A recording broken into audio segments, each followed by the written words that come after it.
subscribe.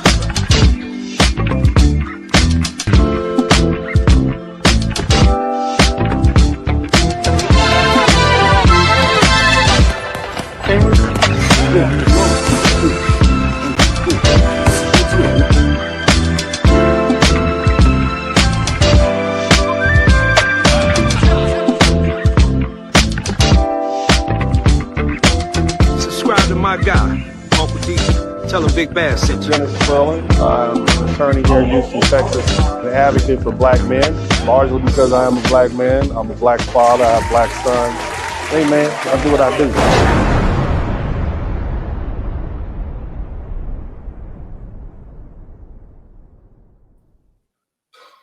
What's up, everybody, man? That new intro was popping. Shout out to Big Bass Life, man. I think we need to go ahead and run that thing back. Let's do it again.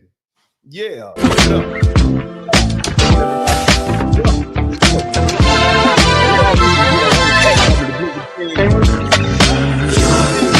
Rockin' with Uncle D. You're now rockin' with Uncle D. Let's again.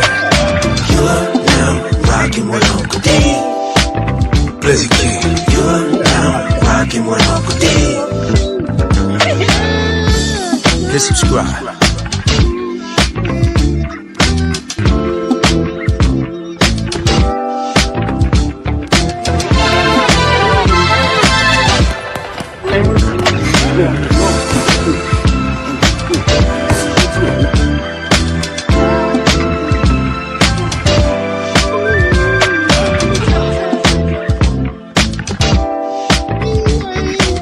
Subscribe to my guy, Uncle D. Tell him Big Bass sent you. Spurling. I'm an attorney here in Houston, Texas. An advocate for black men, largely because I am a black man. I'm a black father. I have black sons. Hey man, I do what I do. Shout out to Big Bass Life, boy. He hit me with that one today. I was like, yeah, that's going up, baby. Shout out to everybody in the chat room. Welcome to the broadcast. My name is Dennis Spurling. We have a little fun on the get-go.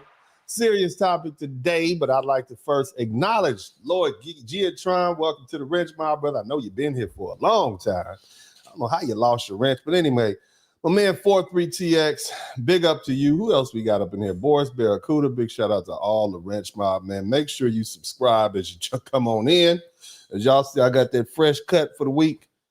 Oh, man. So look, we've been kind of on this politics thing. I really think that our manosphere, or whatever you call it, even though they technically put me out the manosphere, and then I got invited to speak, so I guess I'm kind of chill back in again. I don't know, all right, but nevertheless, man, what's going on with YouTube is YouTube moved. It meandered from taking the point, if you will, as related to relationships. And now we kind of moseyed on over to, I guess I would say, politics. And so that's what you see happening. Nevertheless, the Democrat Party took a hard L, as you all know. And they never saw it coming, but I think that had a lot to do with YouTube. That had a lot to do with the influence of the manosphere at large and the black manosphere particularly. I think that things have changed significantly. And what we witnessed, those of us who watched at the DNC forum, was nothing short of a circus. It was complete and utter train wreck. It showed exactly why the D's are struggling to connect with real Americans. And it wasn't a political debate. It wasn't an organized discussion. It was something about the future of the party, who was going to be the chair. But it was really just a showcase in chaos and identity politics. You had people interrupting left and right. Security began to get called, and they removed protesters. Candidates who were more focused on playing oppression politics. It was just really, you even had one lady start singing an old Negro spiritual that was never invented by any old Negroes. You understand what I'm talking about? This is some new Negro stuff. But the craziest part, every person on the stage agreed that the reason that the DNC lost against Donald Trump was racism and sexism. Now, I find that very interesting, considering that black people voted for both sides. On top of that, men and women voted for both sides. So you saying that women are sexist against women? Are you saying minorities, including black men and Hispanic men and Asian men, are sexist against or racist against themselves? It just doesn't make any sense. But people got to make excuses why they took an L. And at this point, they're just kind of delusional. But either way, big shout out to my man, the Press 1177. Thank you for being the first person to contribute to the super chat. Nevertheless, this is what happens when a political party abandons real issues and then just replaces it with nonsense, because that's just what that is. Instead of having the most qualified person come up with solutions, you just use the most outraged person, apparently. You see, it's just a bureaucracy of victimhood, right? And so now what we're gonna do is we're gonna take a look at this hot mess, right? And we're gonna examine it from the perspective of the fact that it looks to me like the Democrat Party, as it is right now, is failing miserably, and they're making black people the face of it. Now, if you didn't know any black people in America, right? I want you to just put your eyes anew on this. Okay. Party that the other, but can you okay, hello, excuse me election Boy, that Magic Johnson's son out there. Look at that, praise God. You do not these particular and Democrats are still taking money from the arsonists. They just can't even. Would you have done anything differently? I'm sorry. Oh, look at that. Take a look. Just brothers and sisters, black folk. Look. This is the representation that they have of a major American political party. This is how, and they got black folks out front. I want you to understand that. Everyone. Excuse me, ma'am. Excuse me, ma'am. Whoa. They tussling, and this is a real life DNC. They're having an election to see who's going to run the DNC. This is what was going on in there. Look what's going on. Mind you, somebody type defund the police in the chat room. Hey, I am speaking, and I would love your attention. There is a black woman at this podium, and I deserve your attention. Well, the Democrat Party. Yeah. So that's basically what was happening up there. You know what I mean?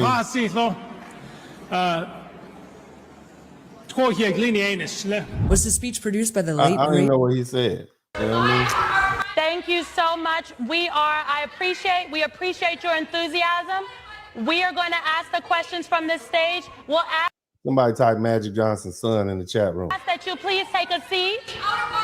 We'll ask that you please take a seat. All lashes, no hair. Praise God.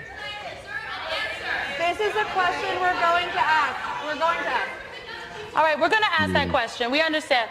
We understand that there are many issues that people are very passionate about, and we are going to endeavor to get to all of those tonight. I will note that candidates will have 90 seconds to answer each question, and again, we won't ask everyone. So one of the protests. So they got folk just that protesters.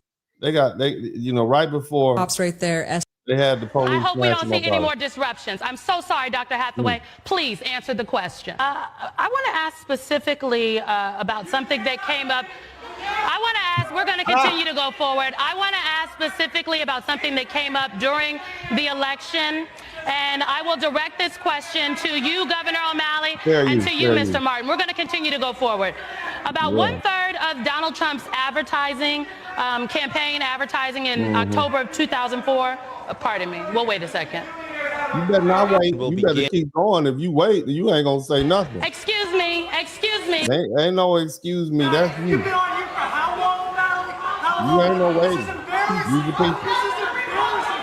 When teachers, we don't hate the Democratic Party. We just go there, we knock on doors, and we get Look at this mess, man. This is a mess.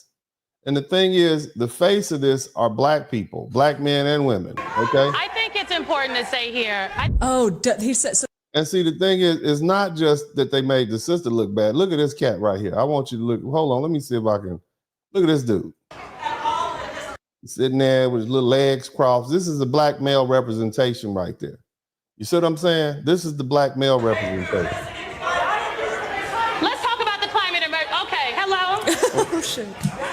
It's like she's getting up ready to scrap. You know what I'm talking about? Like she's getting up ready to put hands on somebody. Just it's not a good representation of black men or black women, you know. And as the DNC is failing, it's like now you want to put black people in charge. I mean, just think about it.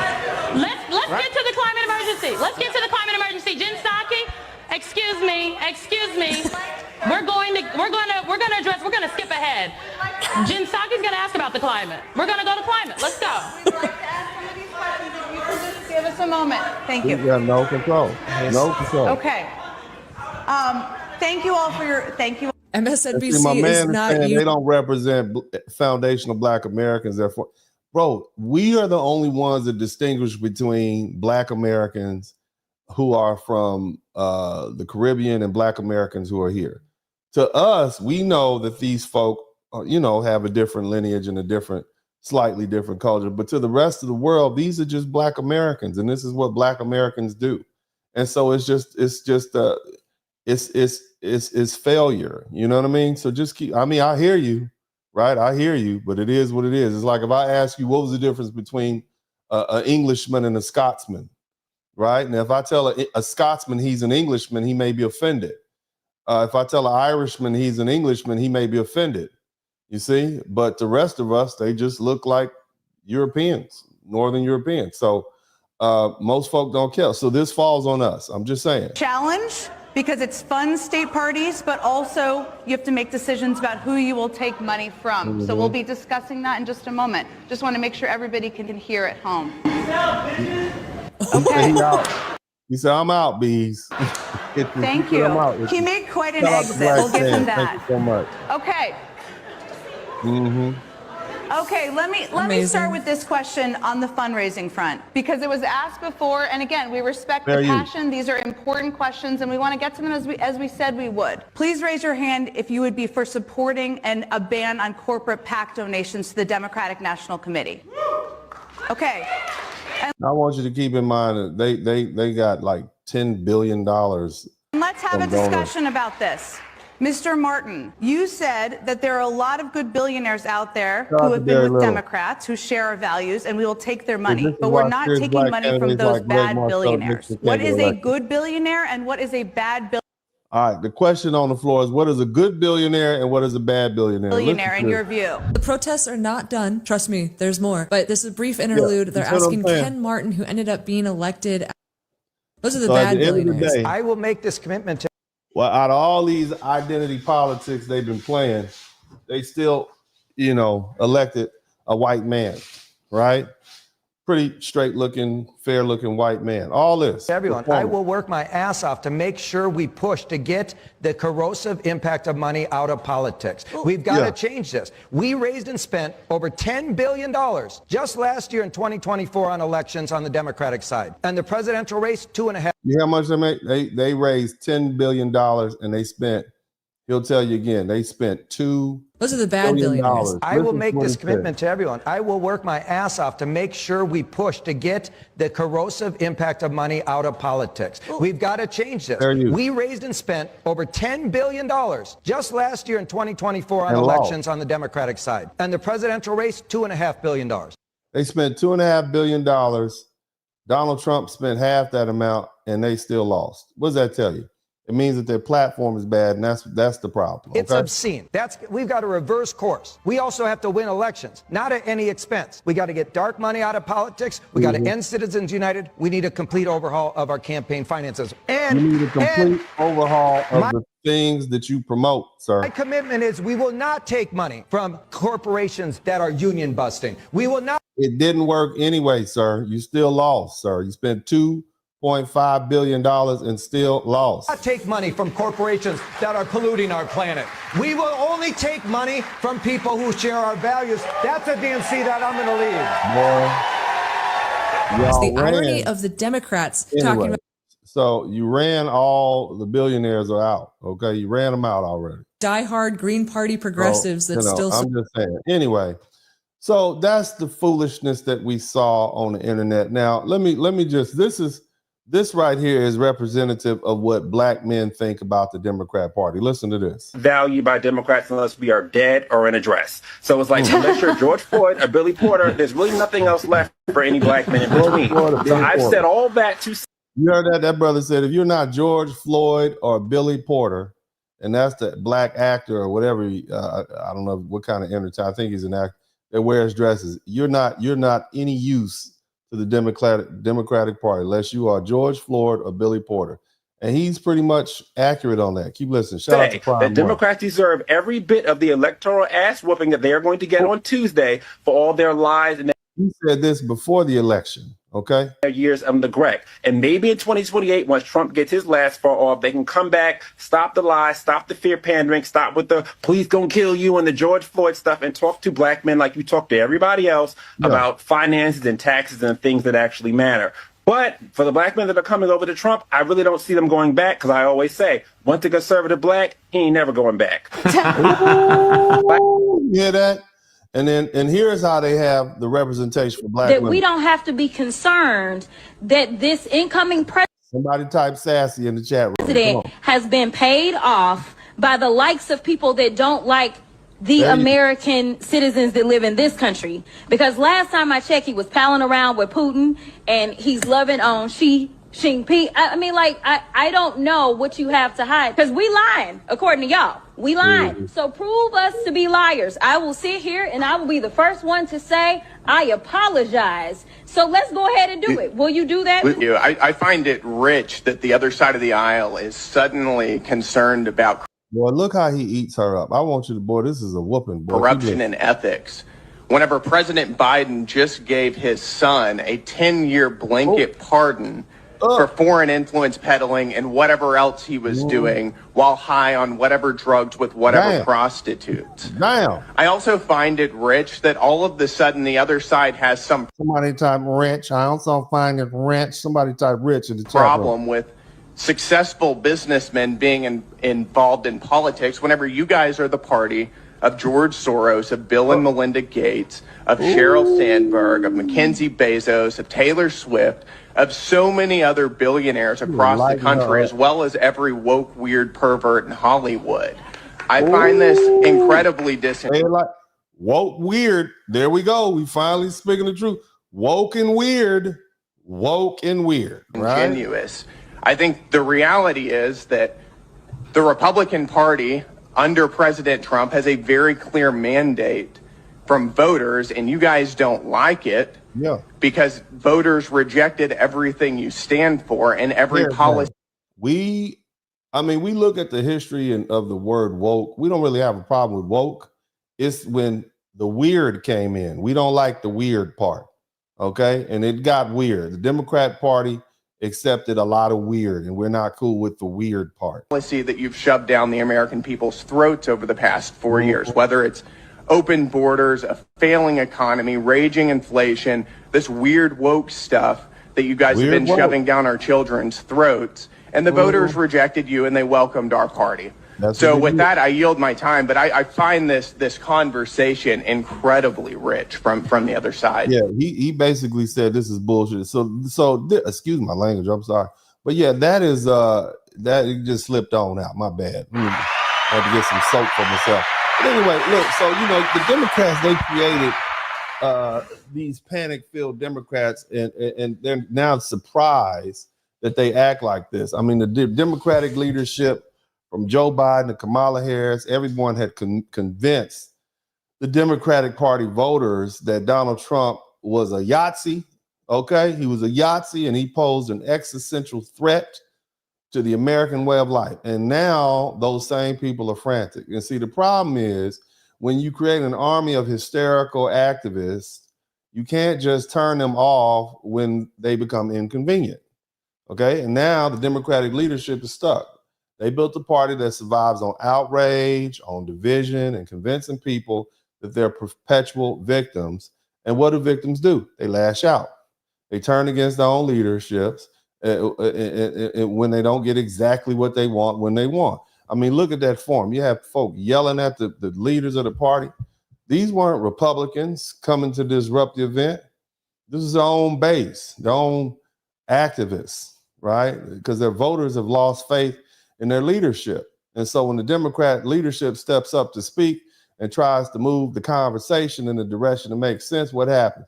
They get screamed and drowned out and pushed aside by their own people, okay? And this is only the beginning, all right? Now, I want to take a close shout out to my man TJ Peterson. I want to take a closer look at what we're dealing with these folks. Now, again, the Democratic Party fostered this mob mentality for so long that they forgot that the mob, the rules of the mob, and number one is that they're mindless, and you can only control them for so long, and then they begin to eat their own. It's like a bad family reunion. It's but it's a real life comedy show. This is a typical. It's like nursery school or kindergarten recess, right? That's what we're dealing with. They can't even articulate their arguments like adults. Okay, it's just a bunch of nonsensical blithering, and that's what you saw. But see, here's the thing. You got candidates screaming over each other, demanding attention. You got climate activists hijacking the event. Security is being called in to remove their own supporters. You got leadership begging the crowd to behave. And I mean, honestly, this is great news for the Republicans. You see? Because while the Democrats over there fighting amongst themselves and tripping over identity politics and bureaucratic nonsense, the GOP is standing by watching the opposition completely implode. So what does this mean for J.D. Vance in 2024? Well, at this rate, he might not even have to campaign. The Democrats are doing the job for him. And this is the reality. The party is not really unified. There's no message. People don't even trust each other. They spend so much time radicalizing their base that they created a party that can't function without constant chaos and crisis. And so now they turn on their own leadership, and they'll turn on the candidates too. You see? That's what you're dealing with. And while the Democrats, and shout out to my man Alonzo Dunn, and while the Democrats are so busy fighting against themselves, they're giving the Republicans an open lane. And if they don't get their act together soon, they're going to be handing the next election to them in a silver platter. Now, here's the thing. What's the problem with the DNC? I want to be clear with something, okay? And y'all understand this. When a revolution is built on lies, it will always self-destruct. When an agenda is built on rebellion against natural order and morality, basically God, it will crumble. Okay? It's Sunday, so we're gonna preach a little word in here. I'm gonna get it in. Okay, but see, that's exactly what we're seeing right now with the Democratic Party. Their entire foundation is rotting from the inside out. Their world is collapsing in real time, and we're watching it. Meanwhile, Donald Trump, despite every attack, every lie, every scheme thrown at him, is still standing. Why? Because God will bless the hands of those who operate within his will. And that person can be a sinner. He doesn't have to be perfect at all. So what does the left do in response? They double down on their depravity. Instead of looking at their failures and asking, where did we go wrong? They convince themselves that they lost because the country is bigoted and racist and backwards. You see, the problem is they're just too stupid to realize they lost because of the policies they promoted. Look,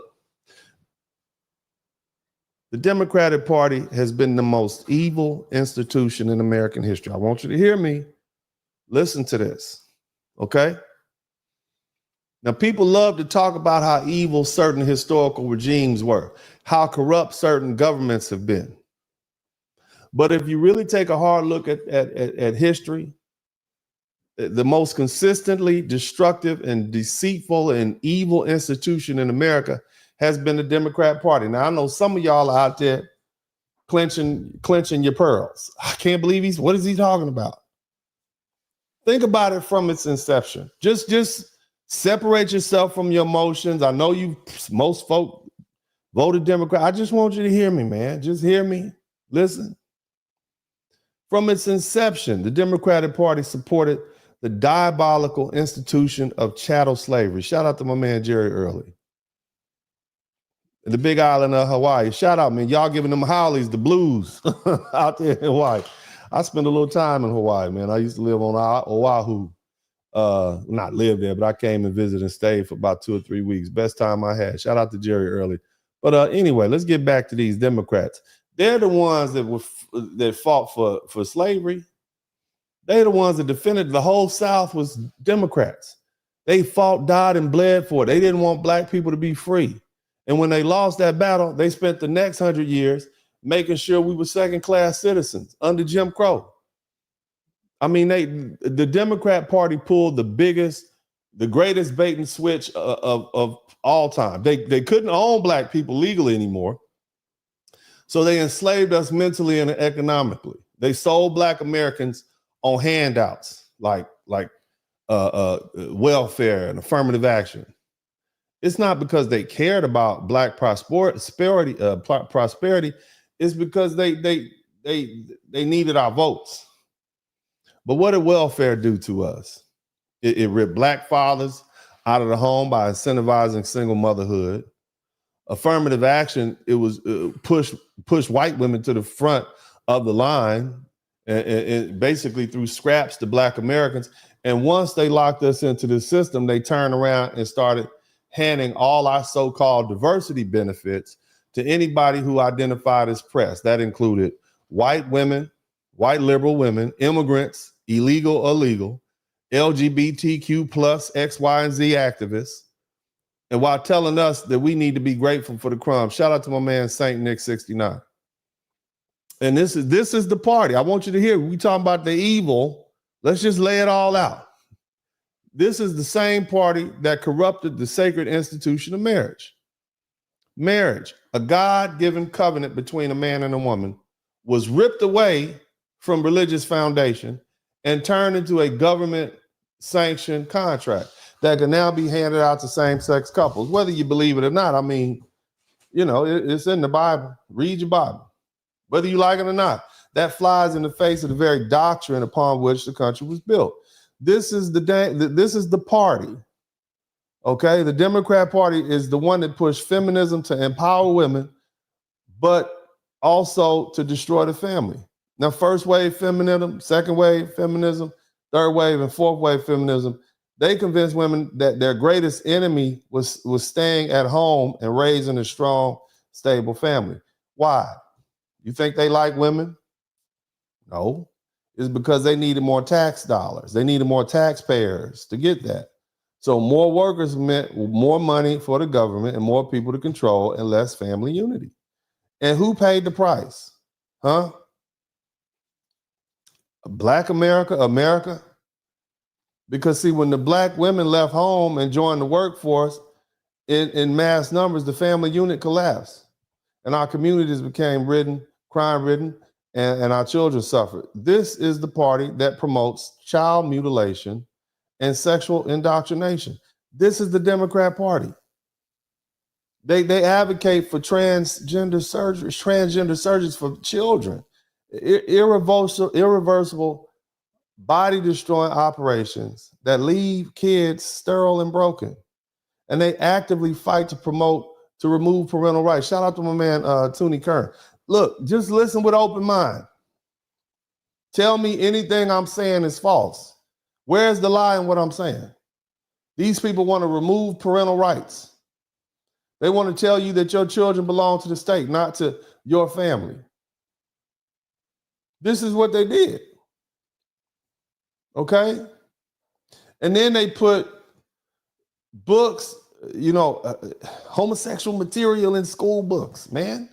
Normalizing sexual conversations for children before they even understand what's happening. And then they expect you as black voters to go along with it. They expect the rest of America to go along with it. In fact, they expect you to defend it, and if you don't defend it, you're a bigot. They expect you to march with them, vote for them, and shame anyone who dares to try to wake up from this deception. Look, man, you can't tell me, if you're looking at it purely from a moral discussion, that ain't evil. But see, here's the truth. Black folks are waking up. The Democratic Party has overplayed his hand, and the revolution they created is turning against them. When you push an agenda that is so far outside of reality, when you lie to people for so long, eventually the people start asking questions. Why is our culture worse off today than it was before the Great Society and all those welfare programs? Why do Black communities still struggle under Democratic leadership?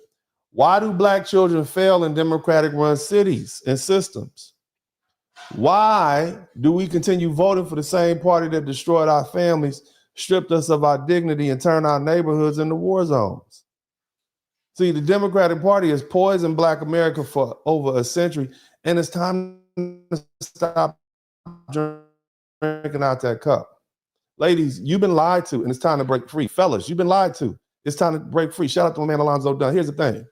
For years, you had the radical wing of the Democratic Party, and it's been playing this dangerous game, pushing these extreme policies and fostering an unrealistic sense of entitlement amongst the base, okay? They literally convinced millions of people that they were owed something just for existing. That America was built on oppression and every problem in their lives is a result of some sort of external boogeyman. You know, white supremacy and patriarchy and capitalism. Those are always the buzzwords, and they cooked it up every week. And I'm not saying those things don't exist. I'm not saying that, okay? That's not what I'm saying. I know it plays a part, but damn, if you drink hen dog to 3 o'clock in the morning from Sunday night, Sunday fun day, all the way to Monday morning, you got to turn around and get up at 6 in the morning and go to work. And then you oversleep and you late and you do that like 5 or 6 times and you get fired. Is that really patriarchy? Is that the white man's fault? Shout out to Red Sigma. Or is that you? But if they give you somebody to blame, you might do that because it makes you feel better. But all of this hot mess, this foolishness, it really started under Barack Obama's presidency when it really just took off, okay, back in 2008.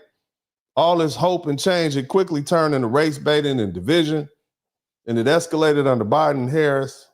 And America has just been unrecognizable. It's been spiraling into lawlessness, inflation, cultural insanity, and just global embarrassment, man. And the truth is, Black folks and the rest of America, all Americans have had enough.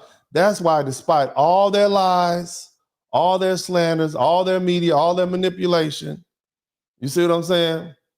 Even telling the truth on the man, right?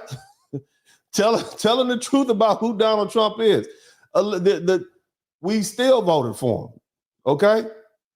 Because see, shout out to my man TIQS, because no matter how much they shriek, no matter how many labels they slap on him, the American people have made a choice. They would rather have Donald Trump with his infinite number of flaws, all of that, than allow the Democratic Party to drag this country further into the abyss. Look, man, don't make a mistake. This terrifies the Democratic establishment. They spent the last decade, 9 years specifically, trying to convince themselves that their radical policies were what America wanted. That's what they really wanted.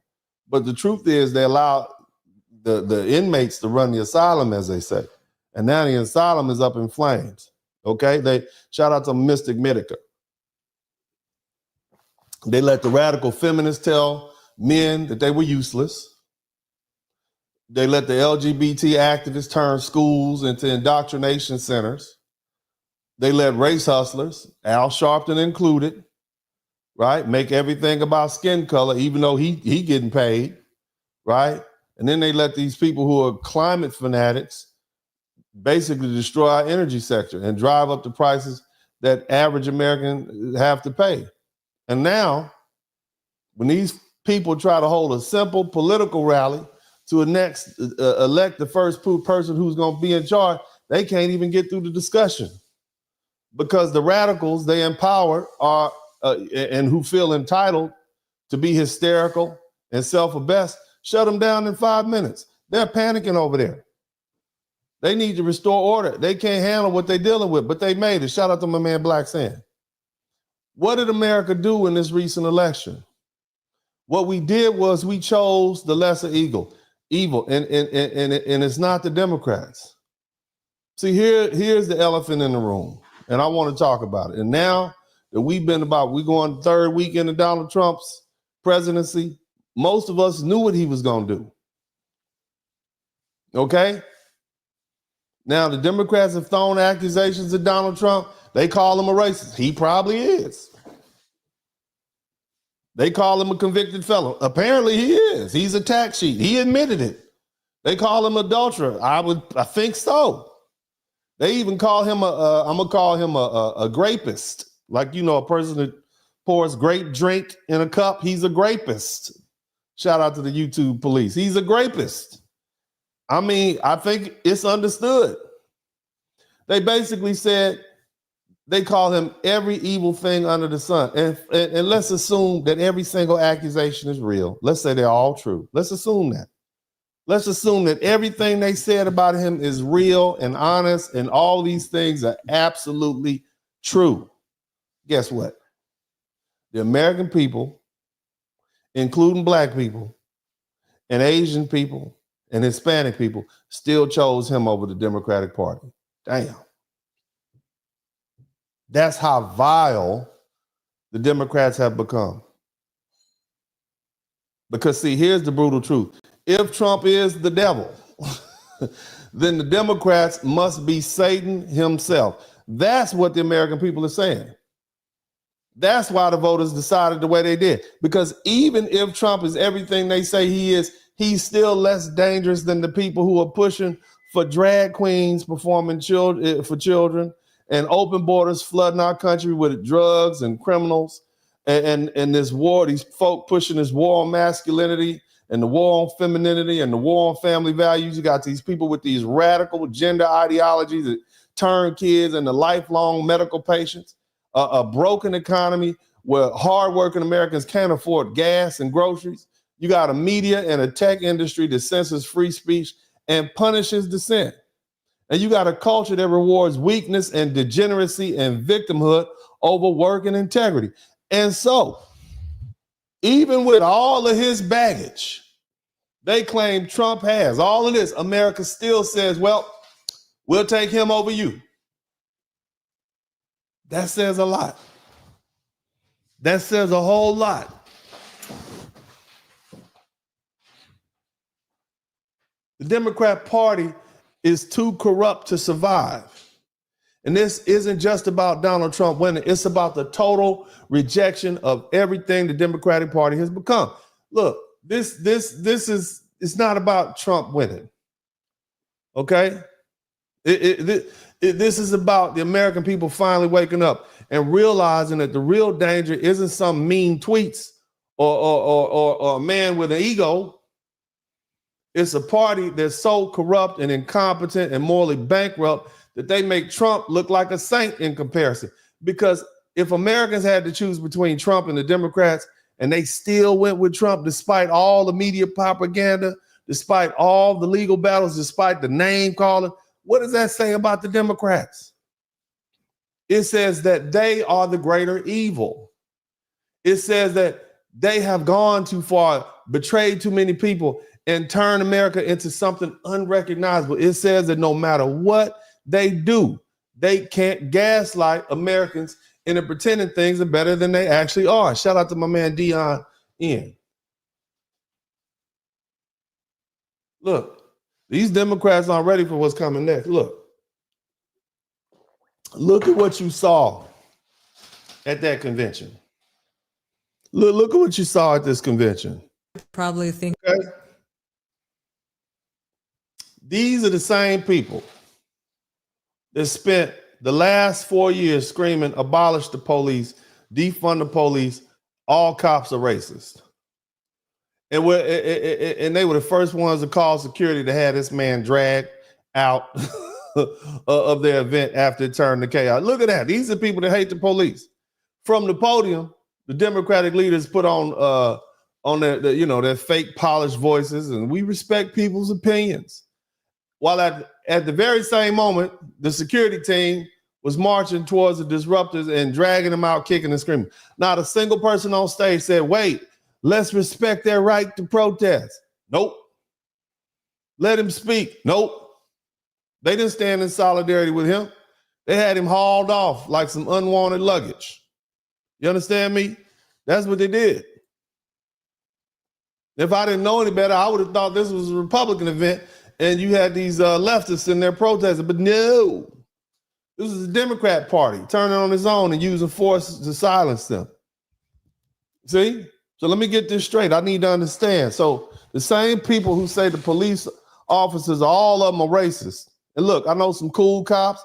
There's some crappy cops out there too. Okay? It is what it is. Most of y'all don't want to do the job. I damn sure don't want to do that job. Pulling people over, giving them traffic tickets. That's hell. Up all night. Hell no. They don't get paid enough for that. You understand? And nobody's saying they perfect, not by a long shot. But they do a job that most people don't want to do. Nevertheless, these Democrats said that all of them are racist thugs. These are the same people that push defund law enforcement.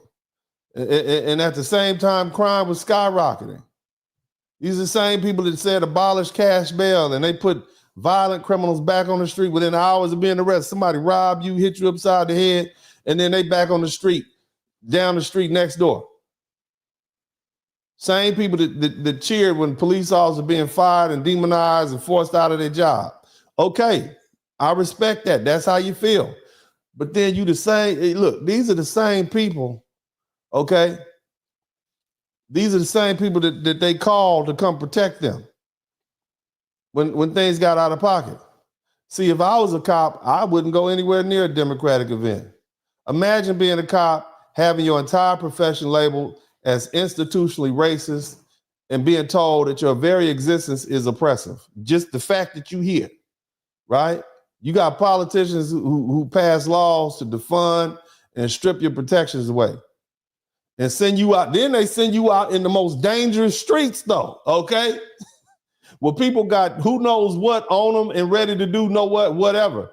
And you got no protections. So you out there hesitating. Angry husbands, mad at their wives, angry wives, mad at their husbands. Everybody got guns. Everybody's armed. Crooks and criminals that don't want to get caught. And you up there thinking, damn, I don't want to go to jail either. Imagine getting a call. Now these people, right? Imagine getting a call to protect the same people who spent years trying to get you fired and bankrupted or thrown in jail just for you to do your job. If I was a cop, I would not go anywhere near one of their events. Not for protection, not for security, not for anything. Why? Because when people, obviously they don't like you. They would gladly use you when they need you, but at the moment, you're no longer convenient. Yo, you back to being a racist cop. I mean, I'm just saying, it is what it is. It's not a one-time thing. It's a pattern. Nobody is saying that cops, there are some crappy cops out. Nobody's saying that. I'm just saying. You villainize everybody. The whole point about this is that the Democrats are a walking, talking contradiction. They're the most hypocritical group of political group on the planet, as far as I'm concerned. They spew slogans one day, and then the next day is something opposite. Defund the police until they need security. Abolish the prisons until the crime is in their neighborhood. No borders, no walls until their cities are flooded with illegal immigrants. Send them back, send them back. You see that? Look at these sanctuary cities. For years, you had these Democratic-run cities virtue signaling about being safe havens for illegal immigrants, and they wag their fingers at, Republicans. You know, you got the New York mayor now; he's panicking, saying his city's been destroyed. The Chicago mayor begging for federal government to come help him. Hell, Massachusetts called for the National Guard. You see what I mean? Suddenly, they realized the policies that they would champion were unsustainable, right? The very people they pretended to protect were now a burden. See, the truth is they never actually wanted to deal with them because they didn't have to. At least the Republicans, and I always tell you guys all the time, vote your interest. I don't care who you vote for, vote your interest. That's what I'm telling you. The Republicans always talk, they were always brutally honest. Uncontrolled illegal immigration. They said it'll overwhelm the cities. You can't have law and order without strong law enforcement. It's just true. They say criminals should be held accountable, not given a free pass. That's true. Yet the Democrats still call Republicans the villains. It is what it is. Okay? That's just what it is. See, the truth is, the Democrats are the real racists, they're the real elitists, and they're the real threats to the stability. They pretend to care about immigrants, they pretend to care about minorities, they pretend to care about the poor. But the moment it costs them something, the moment they have to actually sacrifice for the policies they push on everyone, oh no. Then they turn into the very thing they claim to despise. Let's be real. The modern Democrat Party is not about justice or fairness, equality. It's about power. And that's it. Now, the other thing about the DNC, and I'm going to point this out, and then we're going to kind of dig into what I really want to talk about, and I'm convincing you all that the Democrat Party is failing. That's why we're going into this. But I want to talk about money. Did you hear them say the Democrat Party, the same people who constantly whine about big money in politics, they complain about corporate greed and corruption and billionaires influencing elections. They raised over $10 billion, billion with a B. I thought they weren't for sale. They tell you they're for the people. They tell you they represent the poor and the working class and the disenfranchised. But behind the closed doors, they're raking in billions of dollars from the same elites, the same Wall Street hedge funds, the same Hollywood billionaires, the same tech billionaires that they say they're fighting against. And they have the audacity to call Republicans the party of the rich, and they funnel billions into elections and smear campaigns and corporate-backed activism. All that for what? Just to lose. You see what I'm saying? And what they say, when I look at what they're saying, we don't need all that money, we'll cut. Basically, you know, they say we can lie to these voters for free. We don't need all this money. We don't have to spend billions. Hell, we can lose for free. That's basically what they said. You see? And we saw how the Democrats wreck the economy, open the borders, encourage crime, erase this women biology. They can't even define what a woman is. Somebody type, what is a woman in the chat room? They force this DEI stuff down our throats, and it didn't even benefit black folks who was supposed to benefit before. I mean, doggone it. Diversity, equity, and inclusion, my butt. And they still out here trying to lie about it like it never happened. They're not the party of the people, okay? They are not, okay? And the same people that says they're the party of diversity, equity, and inclusion, guess who they just nominated as their DNC chair? I want you to see this fella one more time. This is who won. This is who they voted for. Diversity, equity, inclusion, right here. This fella right here. Him. Okay? white dude. Okay? That's what they elected. And you know, I wish them well. But what I'm trying to explain to you all is they don't even believe their own lies. Okay, and it's the same party that panders to black voters every election. It's the same party that puts black faces on their ads, but doesn't put black people in real positions of power. Same party that sings gospel hymns when they need your vote, but never delivers on their promises once they win. It's the same party, okay? Same party that pits racial and social groups against each other. This is what they do. This is them, right? I mean, we've seen it, and this is what's happening. Hold on, let me run this. I want y'all to hear. I want you to hear this one more time. My girl, what, look. You fight on, you fight on. This is the modern day catfish fry. Okay, this when your government is doing you wrong. When your government is doing you wrong, you playing with our history. You understand what I'm saying? They just playing with our history. Now, again, let me say it like this. They love to chat diversity is our strength, right? They say it like it's a religion. Shout out to my man, Paid Players on Demand. They it's almost like it's some sort of religious mantra, like it's some undeniable truth and that automatically makes everything better. But look at the results. Look at the chaos at their own forum. Look at how when the left, when they left to their own devices without the media machine running for cover, they completely fall apart. You see? They can't even conduct a basic form without it descending into madness. How can these people be expected to run a country? Isn't that what you all are thinking? Isn't that what you all are thinking? To be the next DNC chair, and I just want to give you all a little bit of something that's been on my heart here over the last couple of days. This is who they have represent. And see, look, clearly it's failing, right? Can we all agree it's failing? They don't elevate people because of qualifications, right? We know that. And see, it's not just about the form turning into a governmental, ungovernable mess. It's about everywhere. They elevate a candidate not because they're competent, but because they check the right demographic boxes. That's how we ended up with Kamala Harris, a woman who is so unqualified that her own party keeps her hidden because they know the moment she speaks, she embarrasses them. They lower the standards in the name of equity. They punish high-achieving students.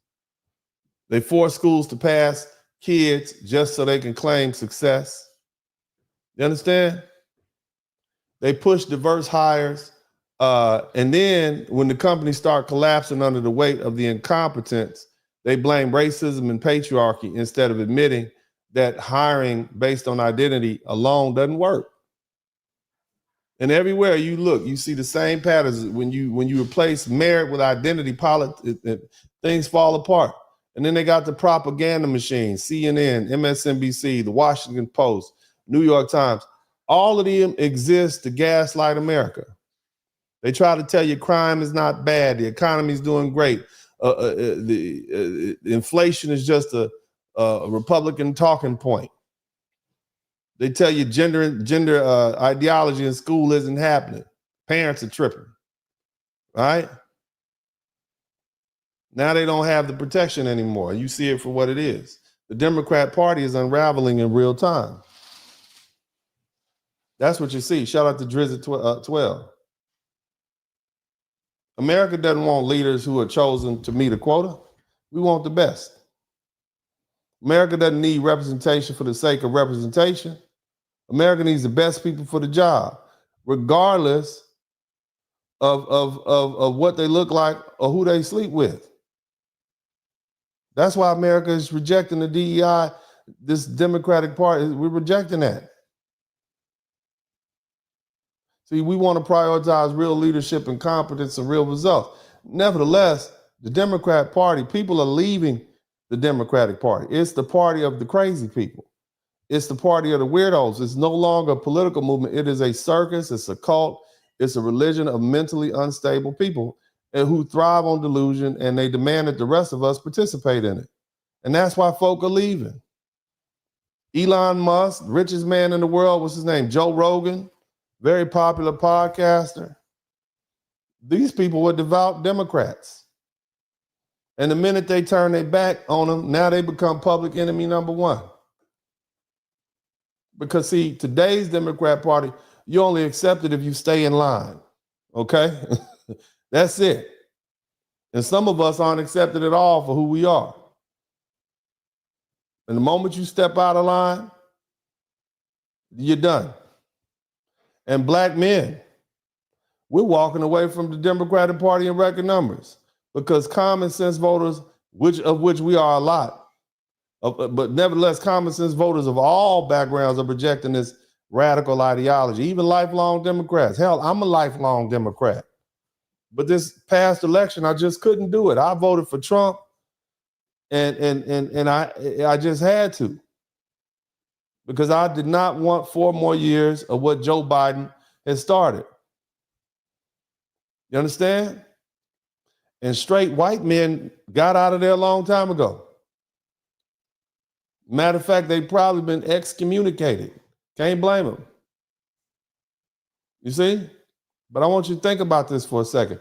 A political party that claims to fight against discrimination is now openly discriminating against a group of people because of their race, gender, and sexual orientation.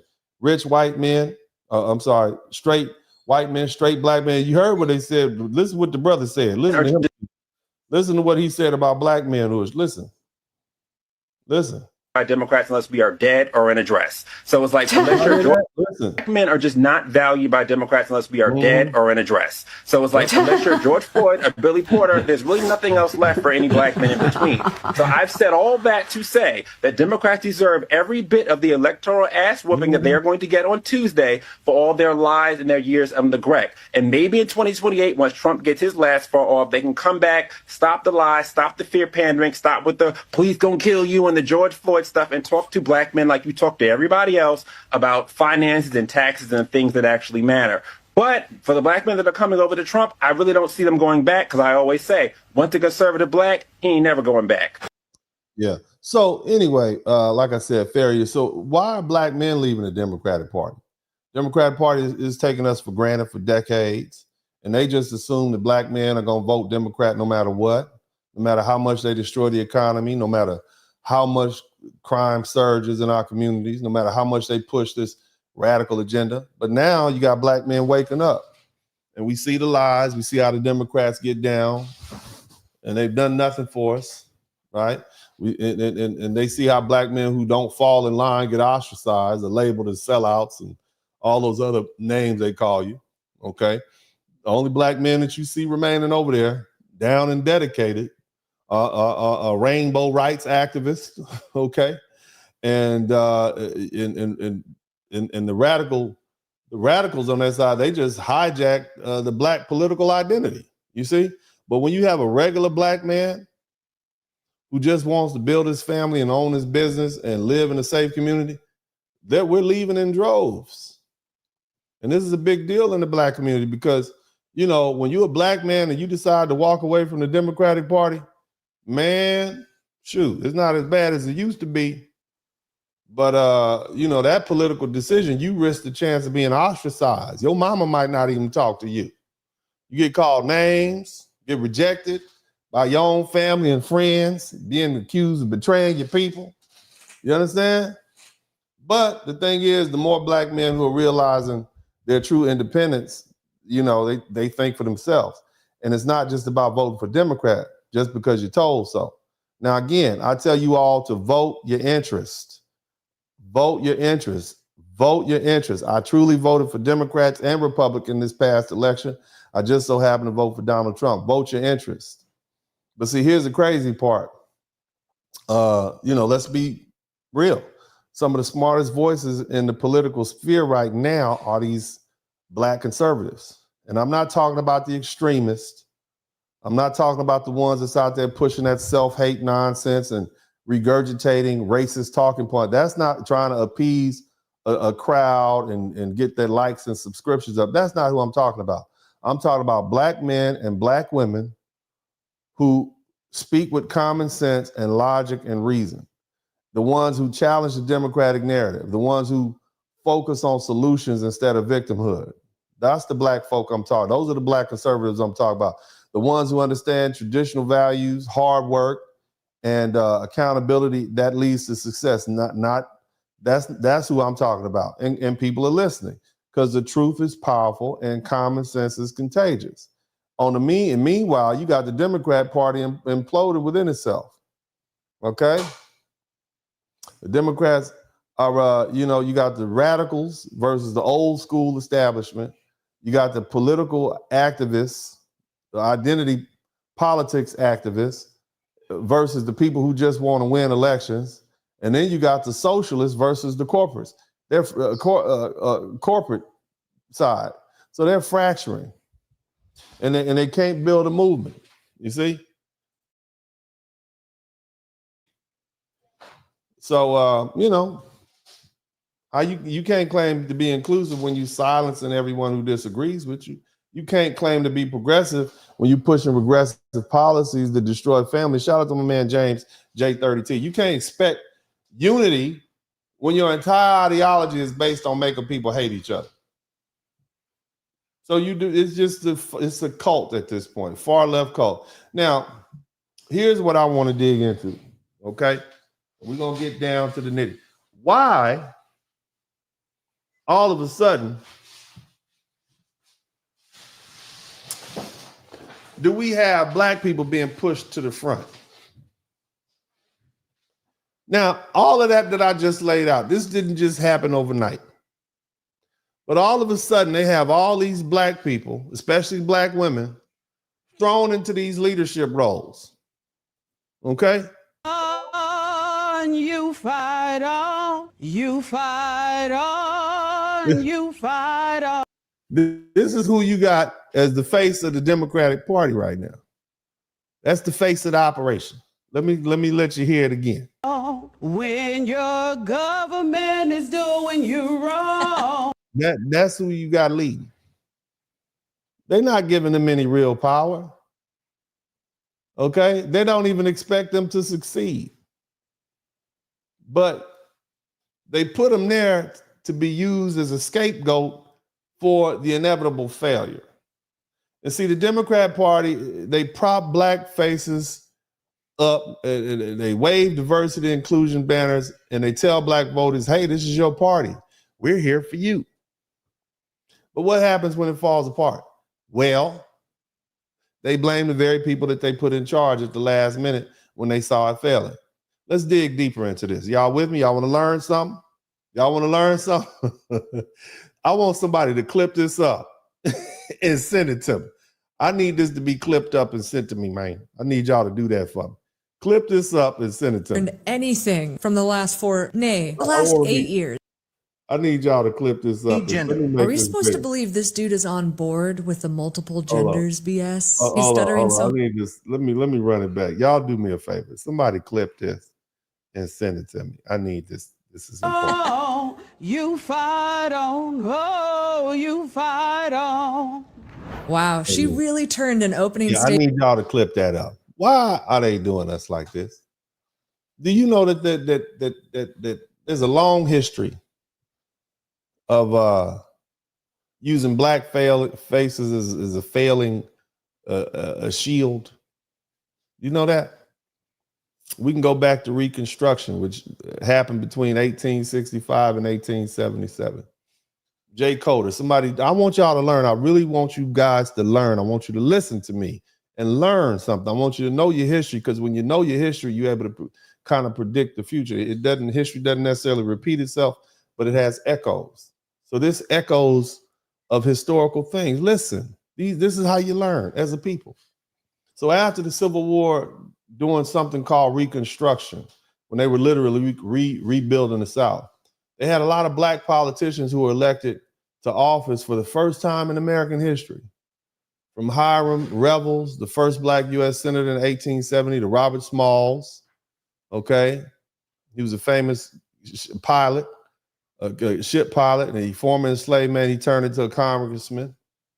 Black men were given positions in government, not out of goodwill, but as placeholders, while the country figured out what to do with the South.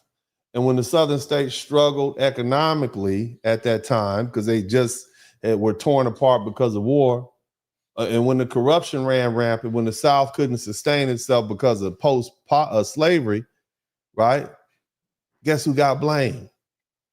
The same black politicians they use as placeholders. And because of that, they said, well, Reconstruction is a failure.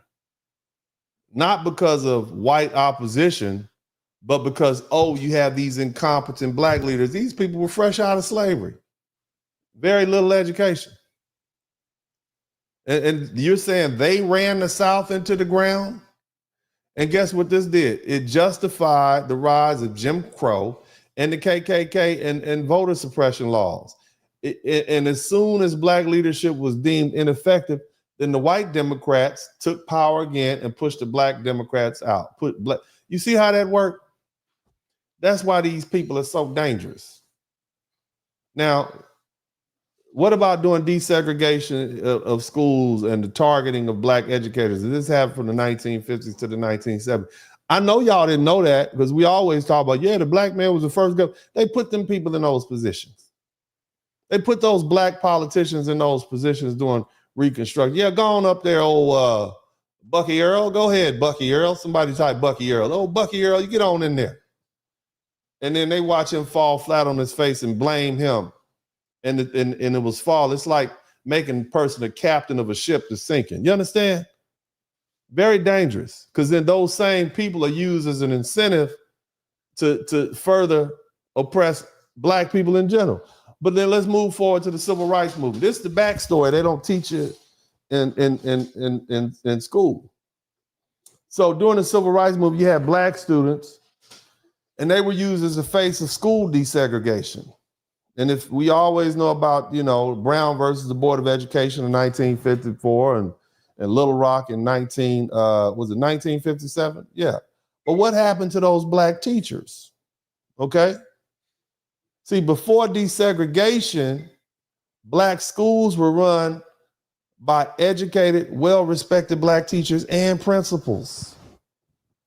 But when the schools were desegregated, thousands of black teachers and administrators lost their job because white school boards refused to keep them in leadership.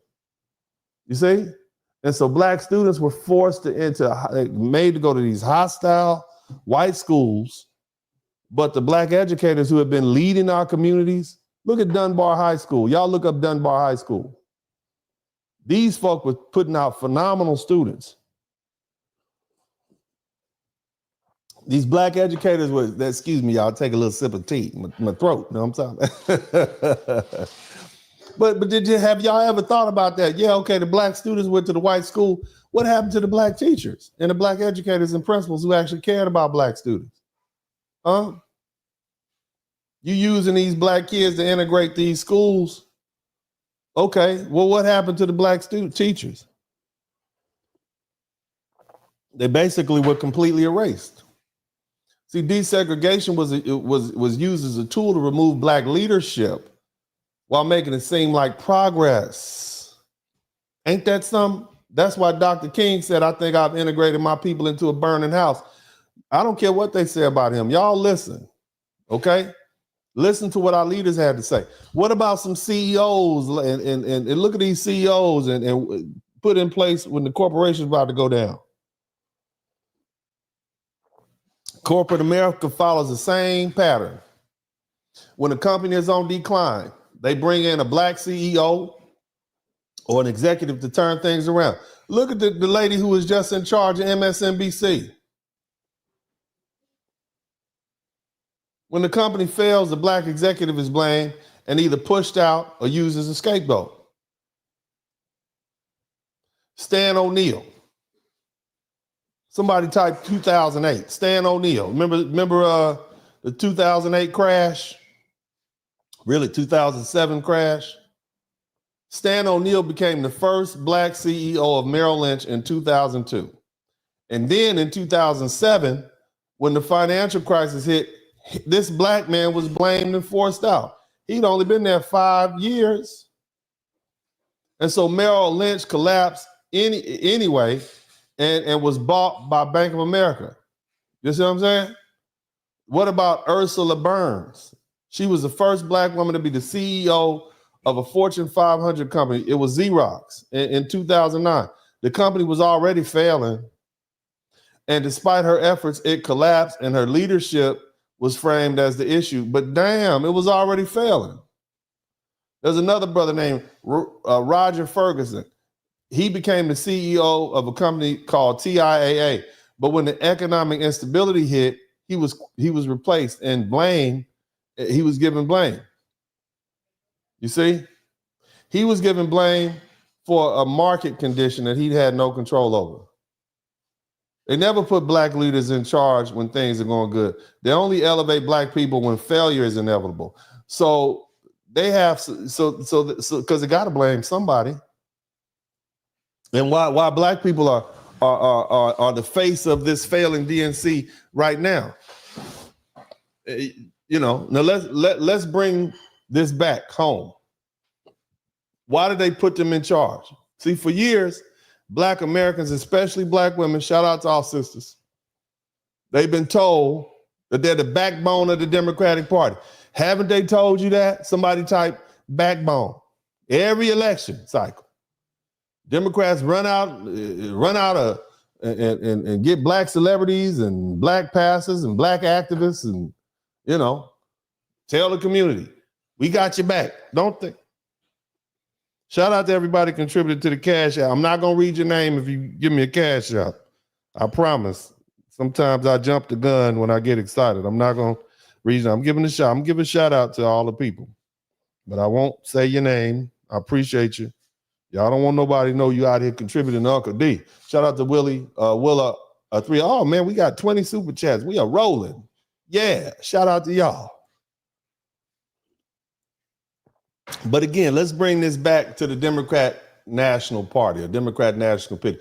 Like I said, for years, okay, black Americans, black women especially, you're the backbone. But when it comes to actual power and decision making, black people are given the worst possible deals. And now the Democratic Party is falling apart. The economy is tanking, crime is out of control, cities are run by Democrats, and they're failing because they don't have money, because the tax base isn't there. It just is what it is.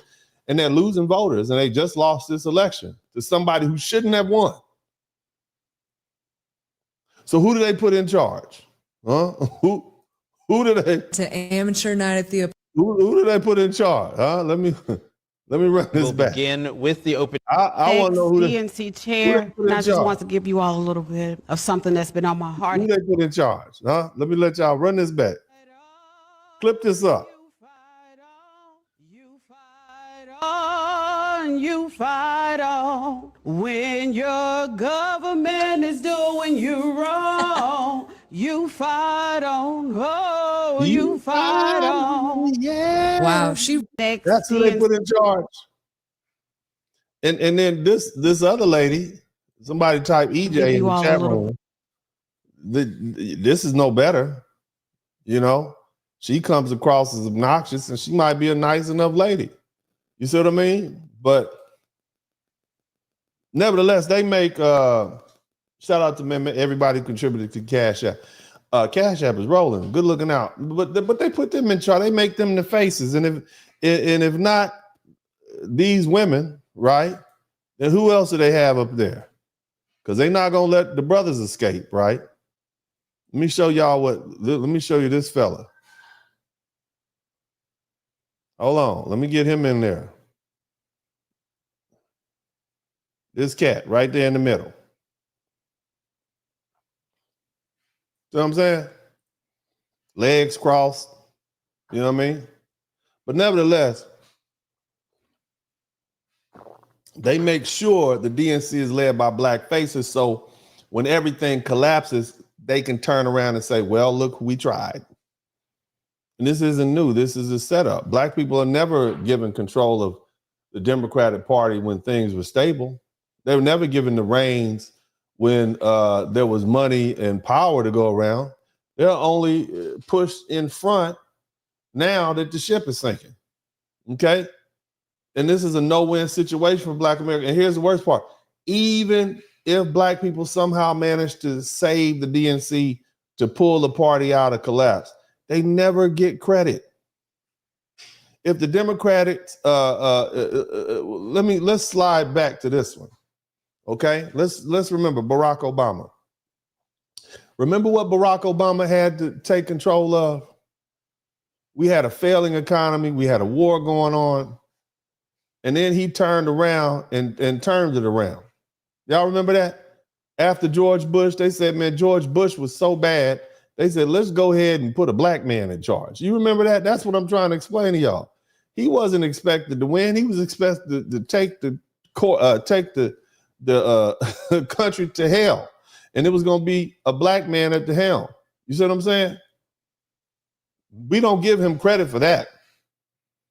All right. We give him credit for a lot of other stuff, ushering in these rainbow rights. But Barack Obama inherited a country that was in recession. It was a horrible situation. Again, this is so you never even get credit if you do a good job. Okay, so you need to stop letting Democrats use us as shields for failure, right?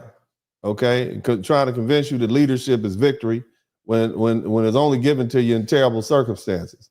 Because at the end of the day, the Democratic Party is always going to do the best. It's going to do what's best for itself, not for black people. Okay, we're just going to be left holding the bag for their failure, just like we always been. Now, some people, I want to understand. You understand the type of person that would knowingly do this. Okay, who's the type of person that would knowingly take this fool's errand? Who is the type of person that would do that? Huh? Who? It's a person that's so desperate for authority, so hungry for validation. They'll gladly accept the nomination to be the captain of a sinking ship. Why? Because to them, power, no matter how meaningless, no matter how doomed, is still power. They would rather be seen as important for a moment than admit that they were being used and manipulated. They would rather crash and burn. Shout out to 100 Watts Radio. They rather crash and burn in pursuit of validation and face the reality that they were never truly in control. This is a psychological phenomenon, if you will. And it's played out time and time again throughout history. It explains exactly why certain black leaders continue to hitch themselves to the Democratic Party, even when it's clear that they're being set up for failure. It's approval addiction. It's a deep, compulsive need to be liked, to be respected, to be accepted by the very people who will never truly see you as equal. Somebody type approval addiction in the chat room. Some people need to belong. They, even at their own expense. They've been mentally conditioned to believe that their worth is tied to their acceptance by the establishment. They fear rejection more than they fear failure. They believe that as long as they play by the rules and keep their head down and do what they're told, they'll one day be welcomed into the inner circle. But here's the problem. They'll never be accepted. The moment your black behind outlives your usefulness, you get discarded. The moment you mess it up, the moment you fail, even if you were set up to fail, you get blamed. The moment you try to assert some sort of real power, you get removed. They basically send you on a mission to hell, a kamikaze mission.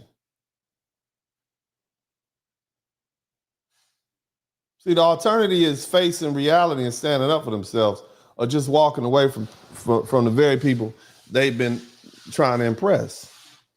And to them, that's terrifying. A lot of these people have the illusion of superiority. And this is when somebody, it's self-explanatory, but it's somebody who convinces themselves that they're more capable than they actually are, even when all the evidence points to the contrary. They believe that they are the one, okay?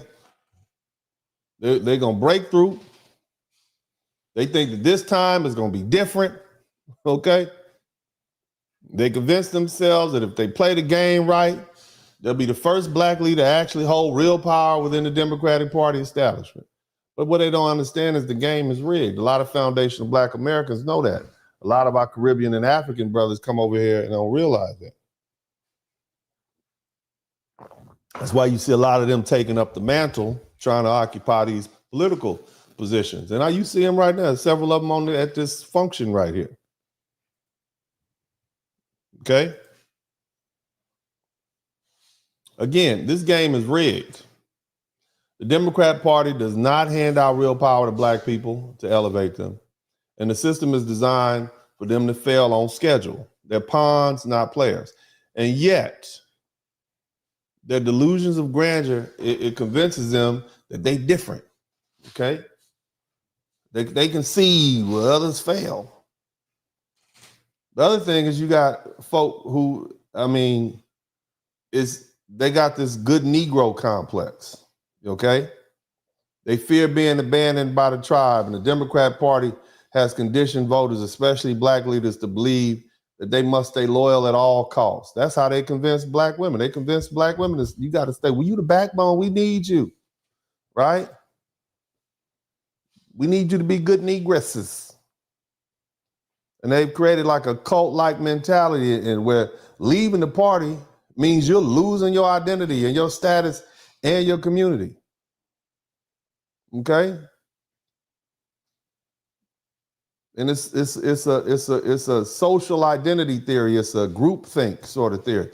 If you're part of a group that defines your entire identity, then leaving that group feels like losing yourself. And this is why so many black leaders continue to be shills for the Democratic Party, even when the party offers them nothing in return. They would rather go down with the ship than admit that they've been lied to and they've been duped. And this is why black politicians take these doomed leadership roles. They know this ship is sinking. They know they're being set up, but they'd rather go down as a loyal soldier than be labeled a traitor. You see, because they'd rather be used and alone. Now, the Democrats, as I said, they throughout history, they've strategically positioned as captains of sinking ships and placed people in positions of power only when failure was imminent. When things are about to collapse. And the pattern repeats itself in government. You understand? We talked about that a little earlier. But you can look at some of these black mayors, right? Let's look at some of these black mayors.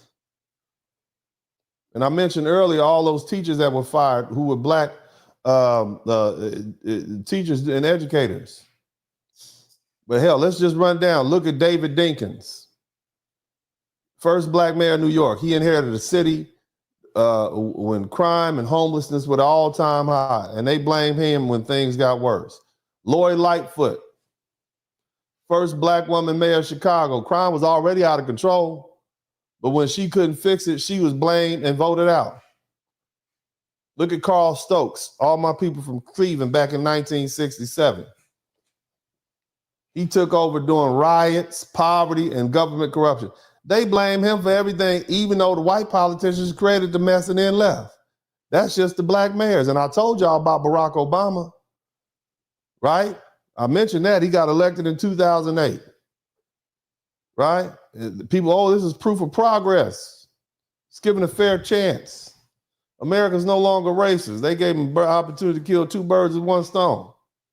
But if you analyze what really happened, and as I said earlier, Obama inherited an economic disaster from George W. Bush.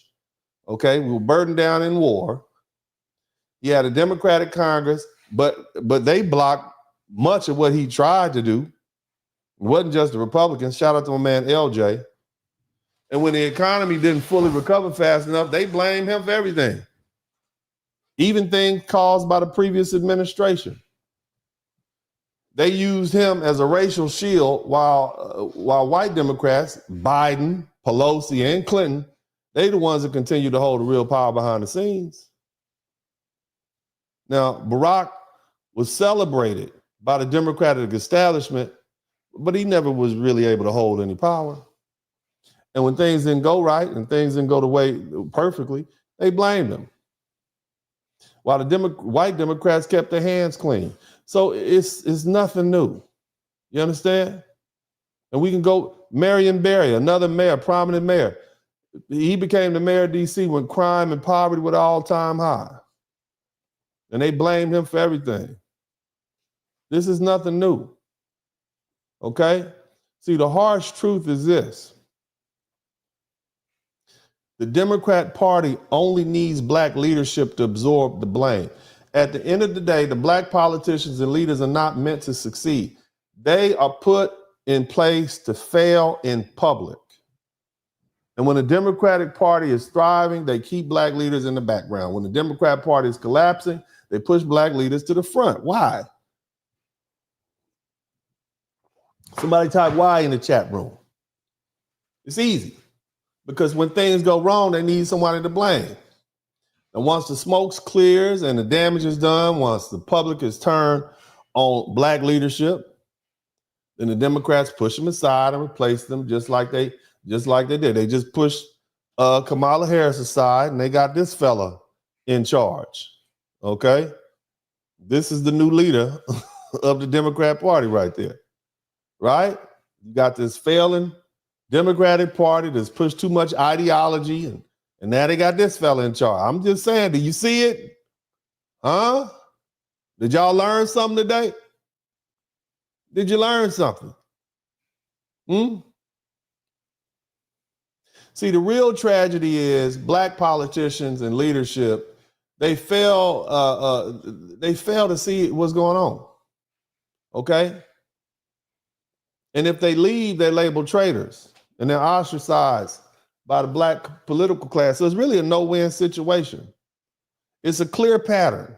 Okay? Step one, black leaders are only put in charge when the system is collapsing. Step two, they're set up to fail because the problems were created long before they got there. Step three, when failure happens, they're blamed and white leadership steps back in to fix things.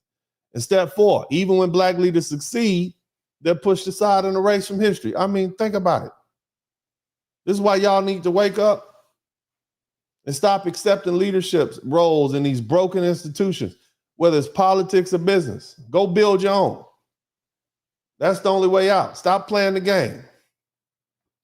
You accepting the role as captain in a sinking ship and the captain goes down with the ship. Stop being the scapegoats of the democratic failure.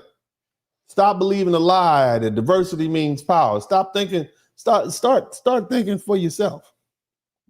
Okay? Now, what do we have here? Let me go back to, y'all still with me? Hit the number one button. I need to know that y'all are learning something. Saying raise your hand. Do you work for... Hit the number one button if you hear me. Hey, everyone, please. We cannot, I am going to. The DNC, right, is run by incompetent, angry black women. That's what they're showing you. I mean, look at the most glaring example of this sinking ship. Who they put in charge? Kamala Harris. Collard greens in the toilet. Kamala Harris. Collard greens in the toilet. This woman was never chosen for her competence. She was pitched as the ultimate diversity hire. A woman of color, whatever that means. Nevertheless, she checked the box on the DEI scoreboard. She failed her bar exam the first time she took it.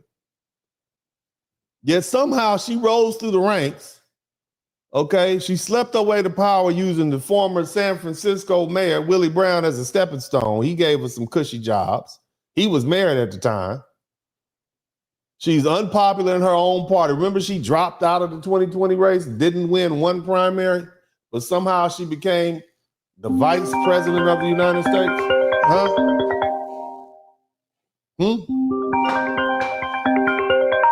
Somehow she became the vice president. Now guess what's happening now? She's the one taking the blame for Biden's failure, isn't she? They blaming her.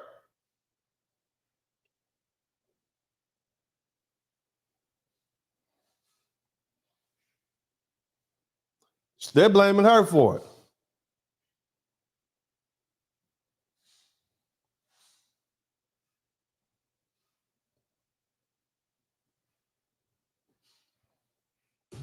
She's the one being rejected by the voters, even though every major poll is saying we don't like the policies of the Democrats. The woman lost every major battleground state to Donald Trump. The man he made the greatest political comeback ever. But see, here's the thing, right? Was it really that he made the greatest political comeback? Right? He didn't even have to beat Kamala Harris. The DNC was failing anyway. Shout out to my man Hologram ENC. The party had already imploded under the weight of its own incompetence. Kamala Harris, she was just put at the helm so she could take the blame. You all don't think Joe Biden would win, do you? Now, if you don't think that the DNC is a disaster, look at this conference that we've been talking about. Look how it went down. They got a whole line of black women speaking, and that's the face. You got one lady in there who said, as a black woman, I deserve your attention. Not because of what I've accomplished, merely because of my physical feature. That's about as shallow as you can get. Okay? That's that. Not because of your intelligence, not because of your qualifications, not because of your tangible accomplishments. No, simply because of your physical features. That's the equivalent of a woman walking into a bar with some big old breasts and getting angry when none of the men look her way. Maybe people are looking for more than aesthetics. Maybe voters want substance. Not just identity politics. You see?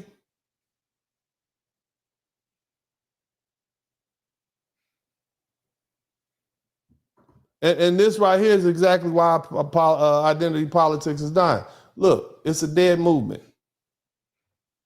Now I want you to know, what if a white woman got up there and said, hey, I deserve to be listened to because I'm a white woman? Imagine that. As a white woman, I deserve to have your attention. I mean, the backlash would be immediate and it would be vicious. And it would be rightfully so, because people say nobody cares what color your skin is. What do you have to offer? What are your ideas? They would call her all sorts of names, starting with entitled. And yet, when the black woman did it, the DNC claps and cheers because they have to. Okay? But the rest of the world is looking at that. Normal people are saying, man, I'm not down with that. I want to get the price of eggs lower. That's what regular people are concerned about. Whoever said that, they don't understand timing. They don't understand messaging. They don't understand how ridiculous they look to the average American voter. The country is collapsing under the policies that we had under the Joe Biden and Kamala Harris regime. Instead of fixing anything, you telling people, you talking about race and gender. It's embarrassing. It's pathetic. And it's exactly what why the Democrat Party is irrelevant.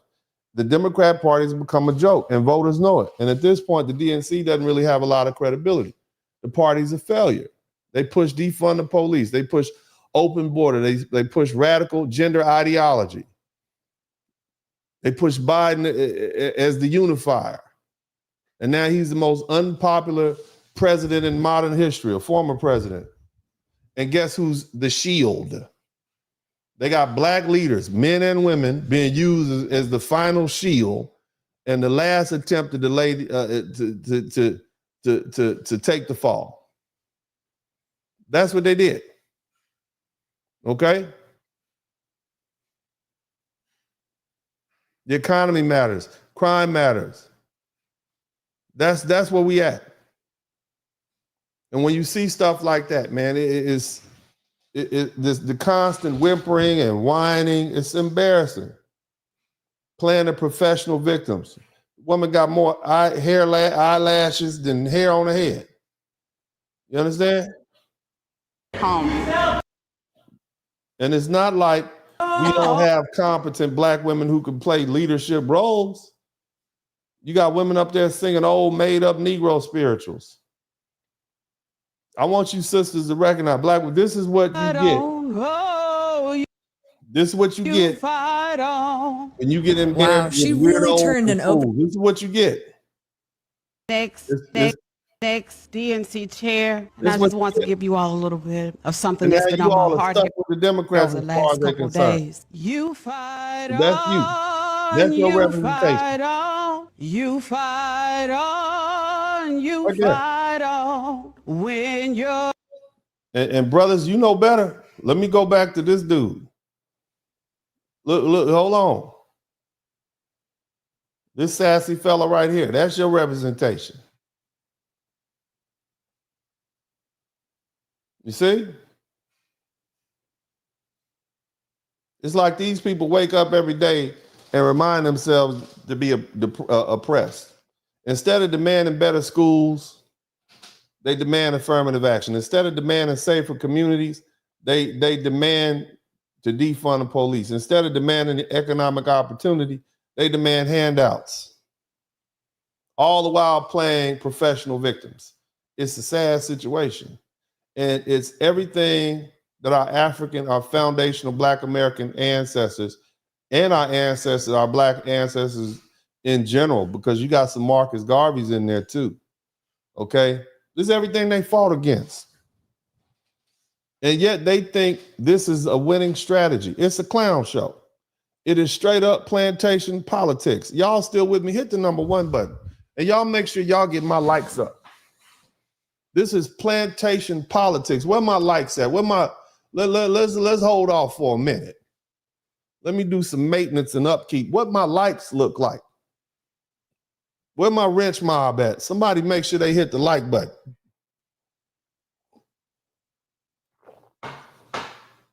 Where my likes at? How many likes I have? I've got a lot of people in there. I want to get my likes up. Have you subscribed to the channel yet? Have you subscribed to the channel yet? I need to know. Now, I'm going to keep talking about this clown show. I'm going to do my job. Your job is to subscribe to the channel. That's your job. I've been talking clean for over an hour and a half. I need you to subscribe to the channel. Let's make it happen. Let's get these subscriptions up. Okay? It don't cost you anything. I have 24 true super chats. Some of y'all broke. Yes, I know.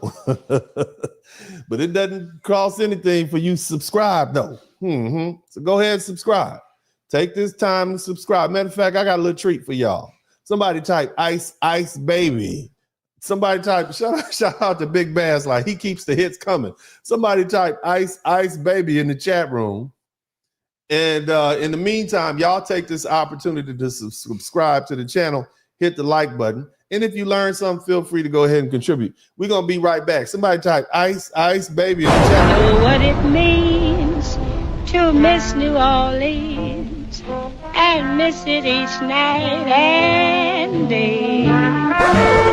We still look at all the beautiful music that we've created. That's what's on the inside of us. We are wonderful people.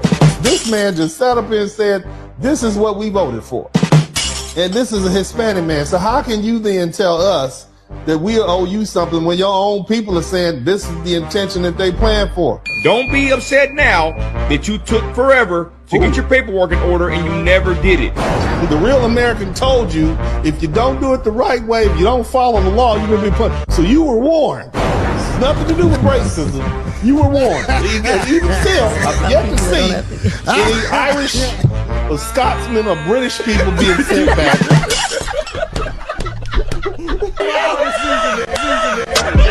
I'm from a city, hitters really thinking they Pac boy. Hit with a few shells, congratulations, he a hot boy. Locked up so long, he know nothing, he a block boy. All she know is just being about her paper, she a hot girl. Wish she could hit a lick and then fade him, she a block girl. Personal Olympic, dismount, buck break him, you a not girl. How you think we up and off in that water, keep it cocked girl. All I'm doing is talking to your daughters, close your mouth girl. I'm in New Orleans, huh? Surrounded by that water, huh? Projects all is, huh? Blues music, we brought it, huh? Your people moved on the East Coast, all from New Orleans, huh? Sugar coated, it turns to sugar. We call it, huh? Truth hurts, it taught us, huh? Look down on the Southerners, huh? Been rapping before Bronx knew about a hip hop. You started, huh? Iconic, immortal, huh? That's us up and you owe it, huh? Jazz music, we poets, huh? Every day we blowing, huh? Cold outside, let the kid coming.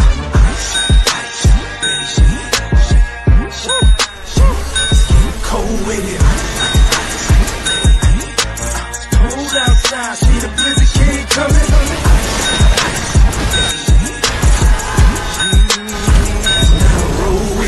Politics, they are so cold. You voted Trump, that's a no-go. You in the dumps, take a no-dough. Don't fall asleep, sip your cocoa. They outside in a low-low, watch it ice slide, there they go. The illegal better creep slow when they jump out like the popo. Even Rome got depot. Gotta go home, not the depot. Gotta hold on, this sleep slow. You left home for the C notes. Killer squillers and the beef folks. Gotta hit them all with the Rico. So we're tired of how we know. When it's showing up, better leave, bro. Trump, you feel me?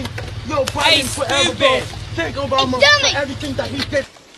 Run, Forrest, run! Run, Forrest, Run, Forrest, run, Forrest, run. If you wait for it, I help, we're done. Better run, Forrest, run, Forrest, run. If you wait for it, I help, we're done. Better run, Forrest, run, Forrest, run. If you wait for it, I help, we're done. Better run, Forrest, run, Forrest, run. If you wait for it, I help, we're done.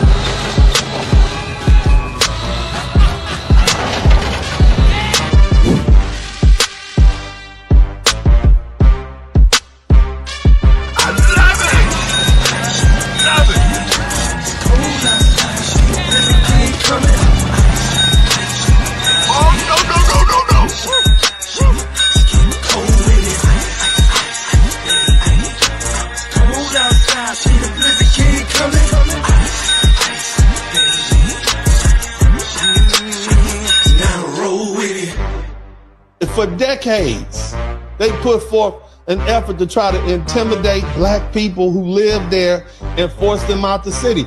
That's the KKK. And it took until 2011, the feds had to come in and they literally indicted over 50 members of the gang for conspiring to terrorize black people. This is in Los Angeles, California. You have another gang. Run, Forrest, run, Forrest, run. If you wait for it, I help, we're done. Better run, Forrest, run, Forrest, run. If you wait for it, I help, we're done. Better run, Forrest, run, Forrest, run. If you wait for it, I help, we're done. Better run, Forrest, run, Forrest, run. If you wait for it, I help, we're done.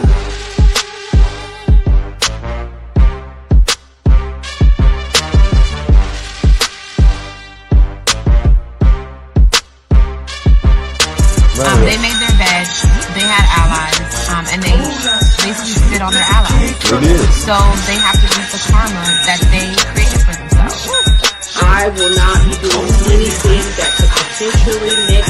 All the black women in the chat room say, do nothing. I want all the black women listening to this broadcast right now. Say, do nothing. Okay? Say, do nothing. That's where they're at. They are going to do nothing. Their capes are down, their feet are up. Okay, they somewhere with some rocks in the bottom of their tub, soaking and sipping Chardonnay. They are doing nothing. Do nothing. That's where the sisters at. They done. They done.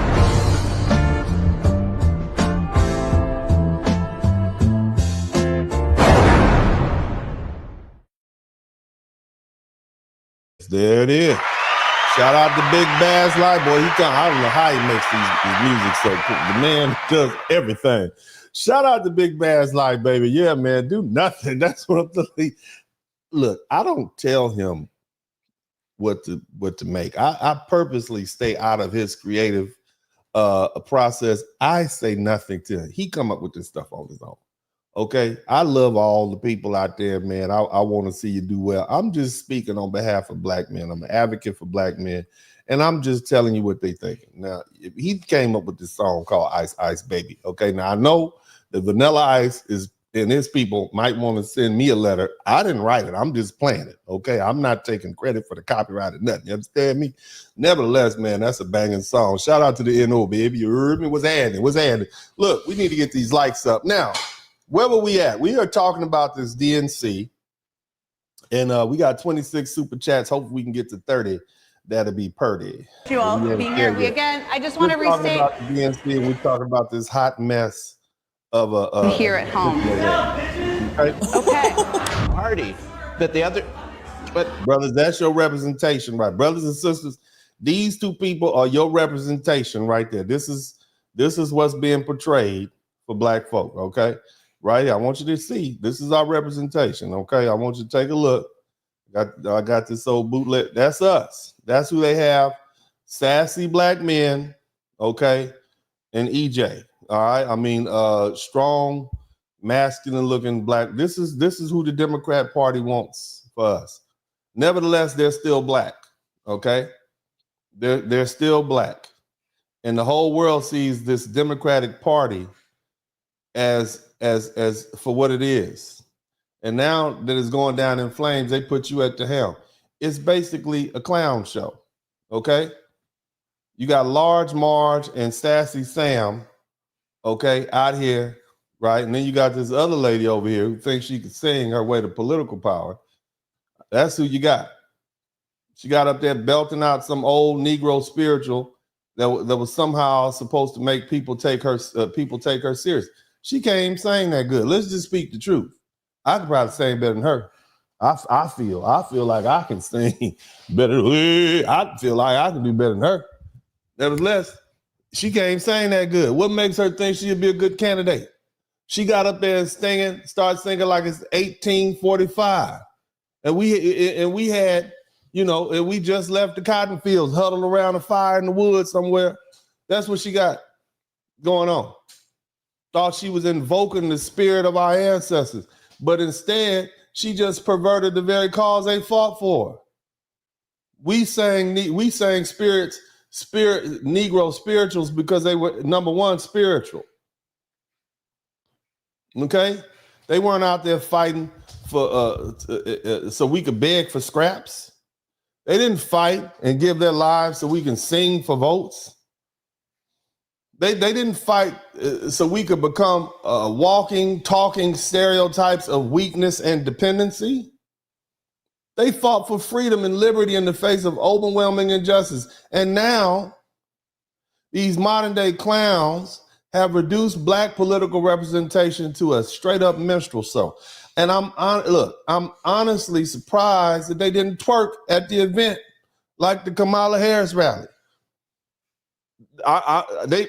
Maybe they should have just booked Beyonce, right? At least then the performance would have been entertaining. But see, because of this right here, this is embarrassing. Look, black women, this is what you get for getting in bed with these fools, for letting them gas you up and tell you the backbone of their organization. This is what you get. This is your representation. And brothers, that's what you get for letting it go on this long. This is exactly what happens when you align yourself with fools and weirdos. Now we're stuck. You're stuck with the Democratic Party and that only values you when they need your vote. You stuck defending the nonsense that they promote because the moment you think for yourself, they'll turn on you. You're stuck looking foolish because the same people who told you they care about black women won't even put you in positions of real power. I want you sisters to listen to me. Listen, you're the ones that keep black men going back to that party. And I'm not saying you should turn tide and go straight Republican. Vote your interest, whatever it be. Whatever it be, you make it up your mind. I'm going to vote my interest, and I'm going to analyze each individual's candidate's position, and I'm going to vote my interest. That's all I'm asking you to do. I'm not asking you to be Republican. I'm not asking you not to be Democrat. I'm just saying vote your interests.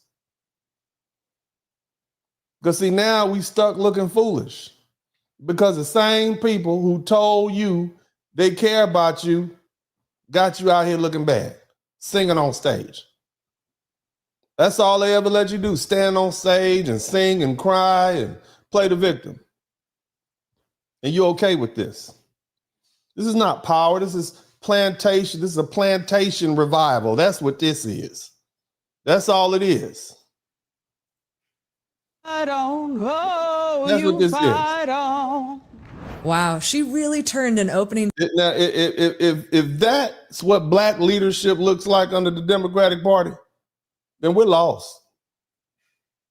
Straight up.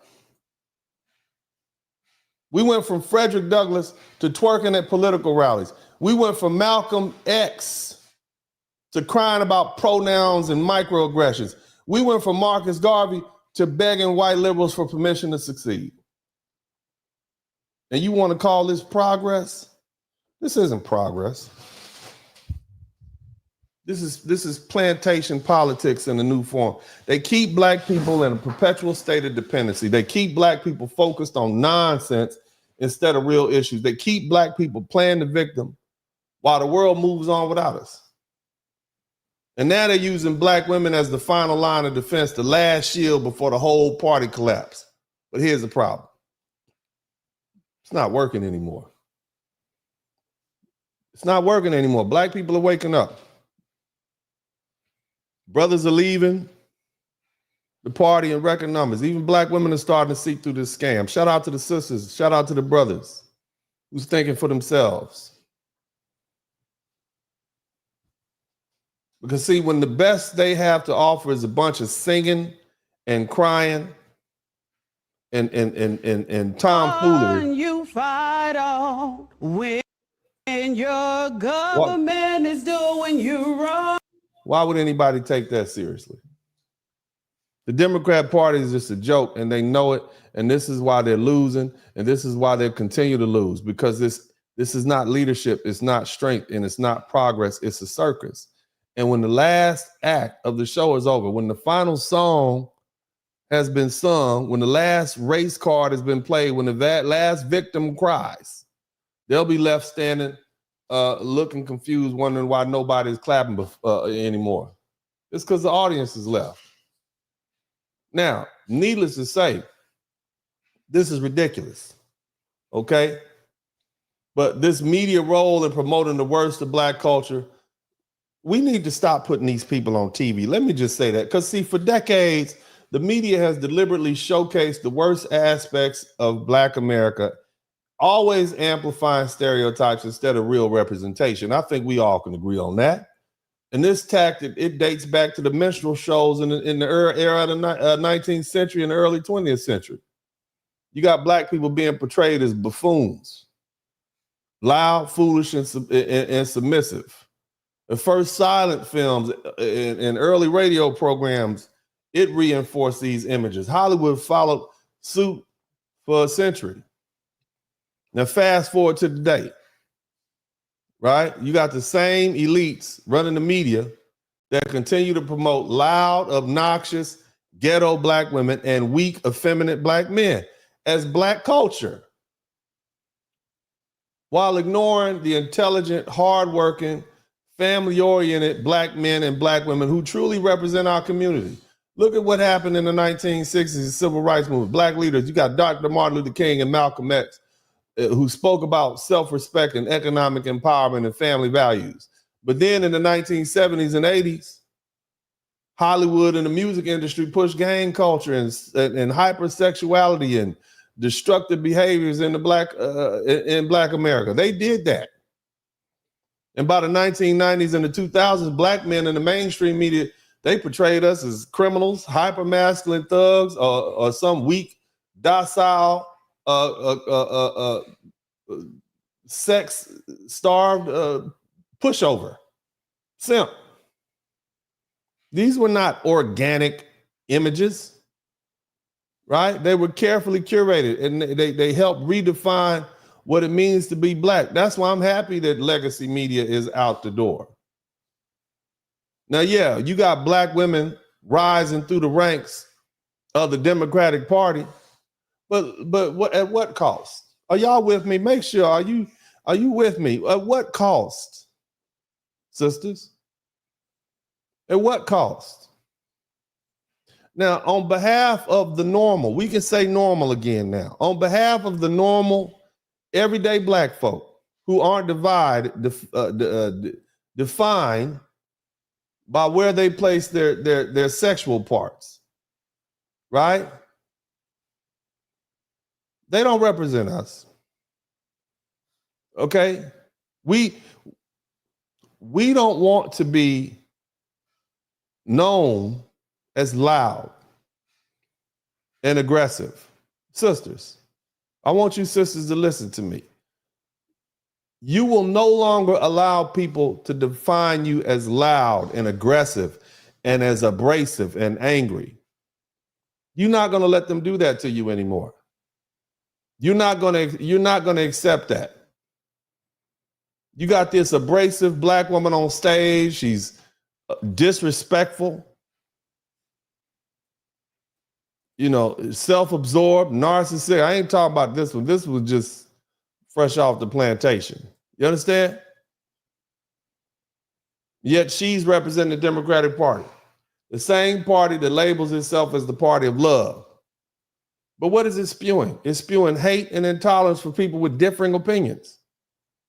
See, the Democrat Party has long exploited black women as the face of their politics, but they never give them real power. They use them as attack dogs. It's the same way they use Fannie Lewis, and Letitia James as attack dogs. Send them out, let them do the work, right? And as far as these Democratic ladies, anybody who says anything against, they send them out to use shame and silence to challenge if they challenge the party narrative. From Maxine Waters to Joy Reid, they're paraded out to defend the indefensible, while real black women, real leaders who conduct themselves in a dignified manner, they're ignored. Moreover, the loud, aggressive ghetto behavior, it's just pathetic. It's not a good look for black women. And black women, you need to put an end to that. It does not represent the image that you want to have going forward. Okay? You need to end that. Black women have historically been inseparable from the black family. And it played a central role in the black family. From the Harlem Renaissance, 1920s and 1930s, black women like Zora Neale Hurston, Mary McLeod Bethune, they focused on education. They focused on getting it yourself, self-sufficiency. Okay, they focused on uplifting the race. But today's Democrat Party has been replaced by the image of loud, bitter activists who prioritize feelings over facts and policies over progress. They don't care about you. And then look at these black men that they have up here. Makes us look weak. These aren't leaders, they're lapdogs. We don't want, let me speak on behalf of all the black men. We no longer want soft, feminine, agree with everything black men speaking on our behalf. Your skin color might be the same, but you do not represent us or our ideals or what we want for ourselves and our families. The emasculation of black men is not new. It's been happening since our time period as slaves. When plantation owners sought to break black men's spirits to prevent rebellions, they did it then. During Reconstruction, 1865 to 1877, when black men gained political power and economic power, the KKK was used to intimidate and lynch and terrorize the brothers back into submission. You see, in the 1960s and 1970s, after the civil rights movement, the welfare state replaced black men with the government assistance in the home. And that further weakened our role as providers and leaders. Now, here we are in the final stages of the weakening, right? And instead of having strong, independent black men who protect their communities and lead their families, the Democrat Party promised us men who prioritize emotionalism over logic. Men who agree with every radical social policy just so they can be accepted. Men who refuse to stand up for themselves and their families out of fear of being shamed and told that we're toxic in our masculinity. The Democrat Party made these men, and the Democrat Party can have them. We can speak for ourselves, brothers. And whether we sat on the couch or voted for Donald Trump, we spoke for ourselves. Look, there's a coming shift. I think we're returning to conservative values. That does not necessarily mean we all gonna vote Democrat or all gonna vote Republican. We're gonna vote our interests, and our interests seem to align with conservative values. Even those Democrats who held a party line and voted for Kamala Harris, many of them did so reluctantly because they felt as though they were fighting against an existential threat, Donald Trump being this, Yahtzee, right? But see, let me say it like this. It's been 2 weeks since he got elected, right? And if the next 4 years continue in the direction that they seem to be heading, with this no-nonsense approach of government, the removal of illegal aliens, the reduction of taxes, and the return of manufacturing jobs, which would probably result from these burdensome tariffs, that they're imposing on these foreign countries, then, guess what? It's going to force the companies to come back and relocate in the United States. That's the whole point. It's so expensive to ship your goods to the United States. We might as well just move to the United States or open a plant there and do our work. That way we can avoid the tariffs. That's how they keep their products competitive in the stream of commerce. But nevertheless, if things go as expected, well, I predict a massive shift. History supports this prediction. In 1870 to 1880, black voters voted Republican overwhelmingly. It was the party of Lincoln. Freedom, economic independence. 1930s, 1940s, FDR, his New Deal policies, that attracted black voters to the Democrats. They were still a minority party. Okay? 1960s, civil rights. Ironically, it passed with more Republican votes than Democratic votes. But nevertheless, it led to a permanent shift in the Democratic Party. And so by the time we get to 2016, the numbers have been shifting again. In 2020, Trump won more black male votes than any other Republican. And we thought that was a big deal. Now, in 2024, he won even more. 21%. 2020, I think, was like 12, 13%. Now it's 21%. See, there were a lot of black people who vote Republican and who vote for conservative values, which in reality is nothing more than a return to our origins. You see? Again, and I'm going to run this back to you. Y'all get my likes up. I know y'all learning something. I know you're learning something. Y'all make sure you get my likes up. And if you learn something, make sure you contribute to the super chat. We're at 26. We'd like to get to 30. If you can get there, that's cool. If not, oh well. But you're going to learn something anyway. So again, I want to state this concisely because I say it a lot and I want you to understand where I'm coming from. Historically, the Republican Party in Black America, think about this. This is a relationship. Remember, Abraham Lincoln, he represented the Republican Party. And that party at its core was founded on morality and the belief that slavery was a stain on the nation and it needed to be abolished. The first 23 black congressmen and senators were all Republican. Frederick Douglass, right, was a proud Republican, and he advocated for self-reliance and black independence. The Civil Rights Act of 1964 was passed with over 80% of the Republican votes in Congress, while many of the Southern Democrats opposed it. You understand? This is 1964. Some of y'all listening were alive then, so you know. So even on its premise, the Republican Party was founded on doing the right thing by black folks. And if history is any indication, it looks like Black America is finally marching its way back home. Now, look, I want to wrap something up here, but I gotta make sure you understand this. The future, look, this loud, radical, emotional, activist type stuff, these people who claim to speak for us, we reject them. We reject the ghetto caricatures of black identity. The Democrat Party that uses black women as attack dogs while offering them no real power, we reject that. We reject weak, submissive, effeminate black men who cry all over the TV, men who refuse to stand up for their families and communities. We reject that. The tide is turning.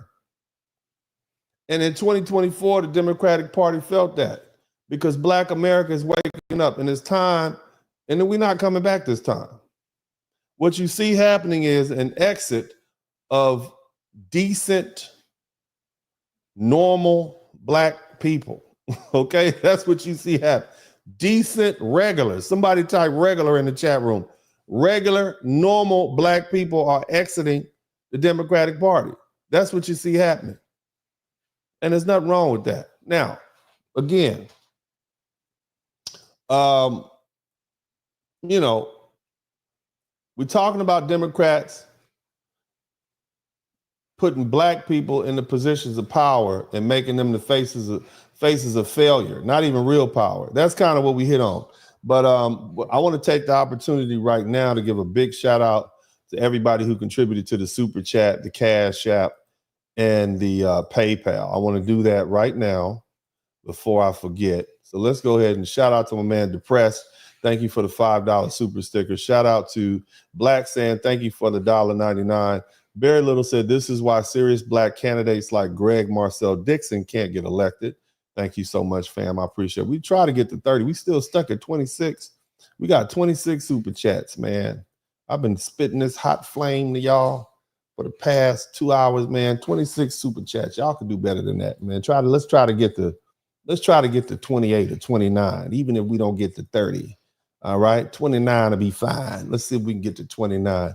Shout out to my man Barry Little. Thank you so much, fam. I think I got you in here already. My man Prime 1, then it's the FBA Grassroots Movement Media crashed the damn Tethers Media, while folks know the difference in our history worldwide. Yeah, and we don't want to disrespect all our immigrant brothers and sisters. I think the word tether is people who actually cause harm. They come to America and they actually cause harm to Black Americans and our purpose and our cause, you see. And that is to make sure that we have independent voices and we're strong and unified. So we don't need folk coming over here causing division. So tether does not apply to all of our Black brothers and sisters who are of African descent or Africans or from the Caribbean. But we do need to distinguish between what is a foundational Black American and people who may be from another country, like, you know, Trinidad, Jamaica, the Bahamas, Nigeria, Congo, et cetera, et cetera. So, you know, it's good. You got your flags and we got ours. You have your identities and we have ours. Nothing wrong with that. Shout out to my man, TJ Patterson. He said $10 super chat. All right, we got 28 in the chat room. All we need is one more and we'll be at 29. That'll be live anyway. TJ Patterson, good looking out. He says, and thank you so much. And Alonzo Dunn, the Dems are ran their course. If the Republicans are plantation owners, the Dems are slave catchers.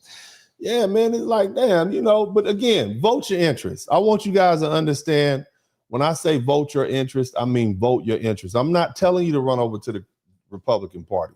I'm telling you if there's a candidate over there and what he's doing or she's doing aligns with your interests, you should vote for that person. Same with the Democrat Party. Vote your interest. Make sure you write vote your interest in the chat room. Don't ever be it said that I didn't tell you to vote your interest. I'm not here to promote one group on the other. I'm here to tell you to do what is in your best interest, starting with your vote. Now, who else we got here? Shout out to my guy, Jerry Early. Thank you, Dennis, for listening from the Big Island of Hawaii. Yeah, man, that's what I'm talking about. Man, I have never been to the Big Island. I've been to Oahu. I never took that extra. I figure I'm already in Hawaii, man. All these islands, I'm gonna just chill in the one I'm at. I don't want to spend that extra money to fly over there in that small plane. I'm cool. But shout out to you, Jerry. Thank you so much. Saint Nick 69. There is no next Clinton, Obama, Biden, or Harris waiting in the wings for the Dems. No more goodies for Keisha while Black men get nothing. They were trying to run that fella out of California. What was his name? The governor of California. But he just went up in flames. He just let the city burn up. He just let the whole town burn up. Know what I'm saying? He out here looking ridiculous. And then Trump went and put a stamp on about stopping his trip to North Carolina to fly over to California and bury the dude, make him look like an idiot. You see what I mean? Have him out there looking bad. So yeah, it's gonna be hard to rebuild, and it's gonna be hard to corral Black men and Black women into just running behind the Democrat Party when we see them for who they are. But nevertheless, thank you so much, Saint. And then also Toonie Kern, keep cooking, Uncle. Man, I'm cooking, baby. Doing my thing. Also, Alonzo Dunn, Dr. Claude. And we got 29 super chats. All right. Well, if y'all can get me to 30, that'd be great. We'll see how it goes. Dr. Claude Anderson said that affirmative action would be for one-eyed midgets and everyone except Dr. Claude Anderson is everybody's light-skinned granddaddy. He just say whatever the heck come to his mind. Shout out to you, Alonzo. Thank you so much. Red Sigma. Democrats use black immigrants against FBI. They do, but our brothers and sisters from the diaspora should not allow themselves to be used. You know, that's the thing. It's partly our fault. We shouldn't allow yourself to be used. And what you hear happening from Black Americans, foundational Black Americans, is pushback. Okay, you don't like us, we're not gonna let you just sit up here and keep using us. It's not gonna happen. But shout out to Red Sigma, my man. I like Red Sigma. He come with the jokes. Oh man, I appreciate all my old school guys have been here for a minute, man. All the dudes who used to be here when I had 50 people in the super chat. I mean, 50 people in the room. Yeah, man. Shout out to all you guys, man. We used to talk about like we used to be in here talking about military stuff and everything, man. So shout out to all you guys, man. It's been a long 4 or 5 years. They've been with me before Kevin passed away, and they still with me, man. I appreciate you guys. Over the years, I get to know their personalities, and I look forward to seeing them in the chat room when I see them. Man, shout out all my guys who've been here for years, man. Type the number of years you've been subscribed to the channel right now. Go ahead and type the number of years you've been subscribed to the channel. Please go ahead and do that now. Type the number of years. Might be 1 year, it might be 3 years, 4 years, whatever. Type in your favorite subject that you heard me speak about, because there's been such. Remember I used to do the Sunday sermons? Make sure you hit that, man. Make sure you type in all of those, man. I done had some big ballers coming through here before too, man. I had people contribute a couple $100. Like, wow, man, this is good stuff, man. But anyway, let's get back to it. So shout out to, big shout out to all my old school guys. Yeah. But anyway, TIQS, Uncle D tax, man, you don't owe me no tax, baby. It's tax free up in here. If you learn something from what I'm saying, donate. Pay me for my time. If you didn't learn something, fine. Just go ahead and hit the subscribe button. You know, hit the like button. That's it. I only want, if you learn something. I don't want anything for free. I don't want anybody giving me anything for free. I have a good time, but for the most part, that's just to give a little humor to the learning. You see what I mean? At the end of the day, I mean, I like being a teacher. Whatever it is I learn, I like to teach it. You know, and I want you all to be successful. That's what I want. I want Black men to be successful so they can have successful families. My preference is for you to get nice, beautiful Black women who will have beautiful brown children for you. That's my preference. But at the end of the day, whatever you like, if she treats you well, I'm with you 100%. You know what I'm saying? But I'm pro-Black family. I'm pro-Black men. I'm pro-Black boys, because I know we need to have strong, honest, hardworking, law-abiding Black men in the community to, you know, number one, to be good Americans, good citizens, wherever we are. You see what I mean? But that's what I'm into. But yeah, you don't owe me a tax, man. But good looking out. Thank you for that $5. Mystic Medica, thank you for the $5 super sticker. Who else? Sand Black saying Democrats love Black baby deletions. Yeah, Margaret Sanger loves the Democrats. We need more Black babies. We need more careers and jobs to support our family. Ain't that the truth? Shout out to who else we got in here? Black saying Democrat. Okay, Dion, thank you so much, Dion N. Also, paid players in demand. Thank you for the $10. Kamala got 8 million fewer votes than Biden. Those 8 million votes didn't vote for Trump. They went couch gang. Black Republicans, only 7% of eligible Black voters are not even worth mentioning. All right, thank you so much, bro. I appreciate that. Well, you know, things are changing, bro. We'll see what happens. Drizzt 12, you need to get rid of Comcast and use Easy Fiber. Oh, okay, maybe so. You might be right. I might need to do that.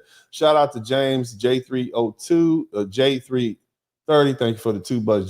JG Coder, thank you for the $4.99. Will A 3R. Red Lobster brought in a Black CEO, Damala Automaculin, 35 years old, to try to revive it. Yeah, right. I mean, just think about it, man. If you're not going now, you're not going later. But I did like them Red Lobster biscuits. You know, the little buttery biscuits, delicious. You know, with the little dip it in the little lobster sauce and the all you can eat shrimp. That was pretty damn good. Pretty damn good. I'm just gonna keep it 100 with you, man. So I hope the brother can revive Red Lobster, man. But it was some good eating back in the day when I used to live in Baton Rouge. Shout out to the Big Raggedy. Yeah. Anyway, 100,000 watts radio. Good looking out. Thank you for the super sticker, fam. Gloria Sabri, Caro Onde de Las. All right. Good looking out. Thank you so much. $5. Oh, wow. We just shot up to 35 super chats. I must be doing something. Yeah. 35. We live tonight. Yeah, man. But let's get to 40. All right. Let's go and get to 40. See if we can get to 40 before I finish this broadcast. My man LJ, thank you for the $5. Hologramic EMC, Black BLM ran 500 plus bum candidates with 91 million in donations. They got after George Floyd's death to ensure blacks they'll never elect office again. Yeah, man, that was just a big waste of time, man. That's crazy. That BLM, big, large mansions. Everybody type big, large mansions in the chat room. My man, support Black Male Media. Thank you, Simple TV. Good looking out, African Diastatic. These Negroes better have a pen and a paper too. Martell Lamar, keep spitting that, man. I'm going to keep spitting, baby. I'm going to keep spitting this truth. Thank you so much, Tomcat. He said, preach. Also, Lord Geotron, absolutely, Uncle D, you're legendary. Good looking out, brother. Thank you so much. I appreciate you. Tomcat, they expect Trump to fix what the Democrats took 12 years to mess up. Hey, he is on the roll, though. He's going to take a big chunk out of it. Dems also use Latinos again at us to LA Council and their racist comment.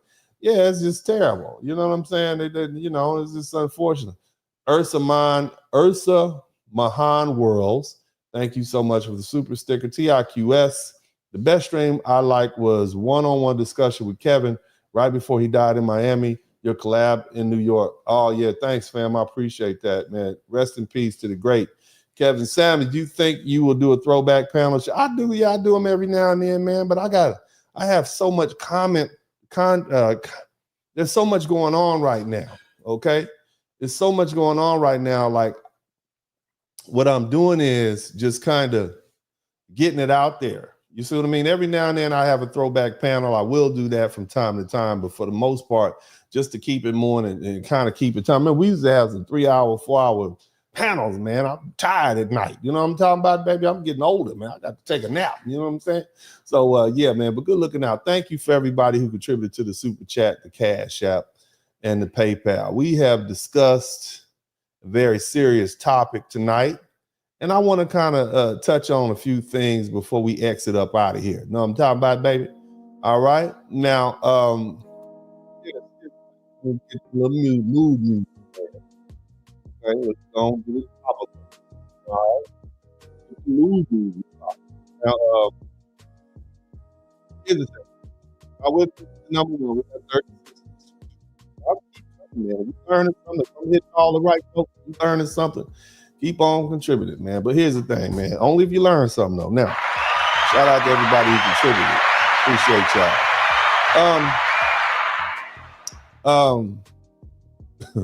This dude said, hey, Dennis, have you noticed that Simone Sanders has some broad shoulders and a strong disposition and the power of the BLM? And boy, y'all are messy. We're not going to talk about the sister like that. Where is my spray? Where's my buddy spray? Let me show you. Do you want me to spray you on your nose? You will not be up in here disrespecting our African queens like that. Okay, I will spray you. Okay, you will get sprayed. Cut it out. We're gonna be nice. She does not have big shoulders. She do look a little like EJ, Magic Johnson's son. I'm just saying there is a striking similarity, but nevertheless, not gonna go there. Now, that being the case, as I said earlier, well, let me just say it like this: enough is enough. For far too long, the Democratic Party has dangled the legacy of our ancestors in front of us like some sort of cheap political trick. They use the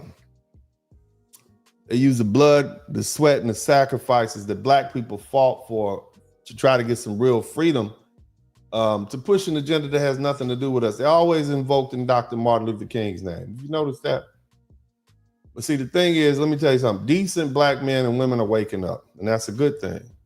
Because as we do, we're realizing that the Democrat Party no longer serves our interests. They don't care about Black economic empowerment. They damn sure don't care about black family values, do they? Okay, they don't care about our communities. They don't care about them being overrun. They don't care about failing schools, and they don't care about illegal immigration. They actually want those folk to come in and replace us. Yet, every election cycle, they drag out the same tired talking points, the same phony promises, and worst of all, they drag out these black activists and preachers and politicians to come again, once again, and try to sell us a dream that never comes true. And to the black men and the black women who sell us out for the Democratic platform, I have a question for you all, a simple question. Why? Why do you allow the Democratic Party to use you as pawns to push an agenda that has nothing to do with our normal, everyday black folks and what we need? Let's keep it a buck. Let's be honest. Let's keep it real, as we used to say.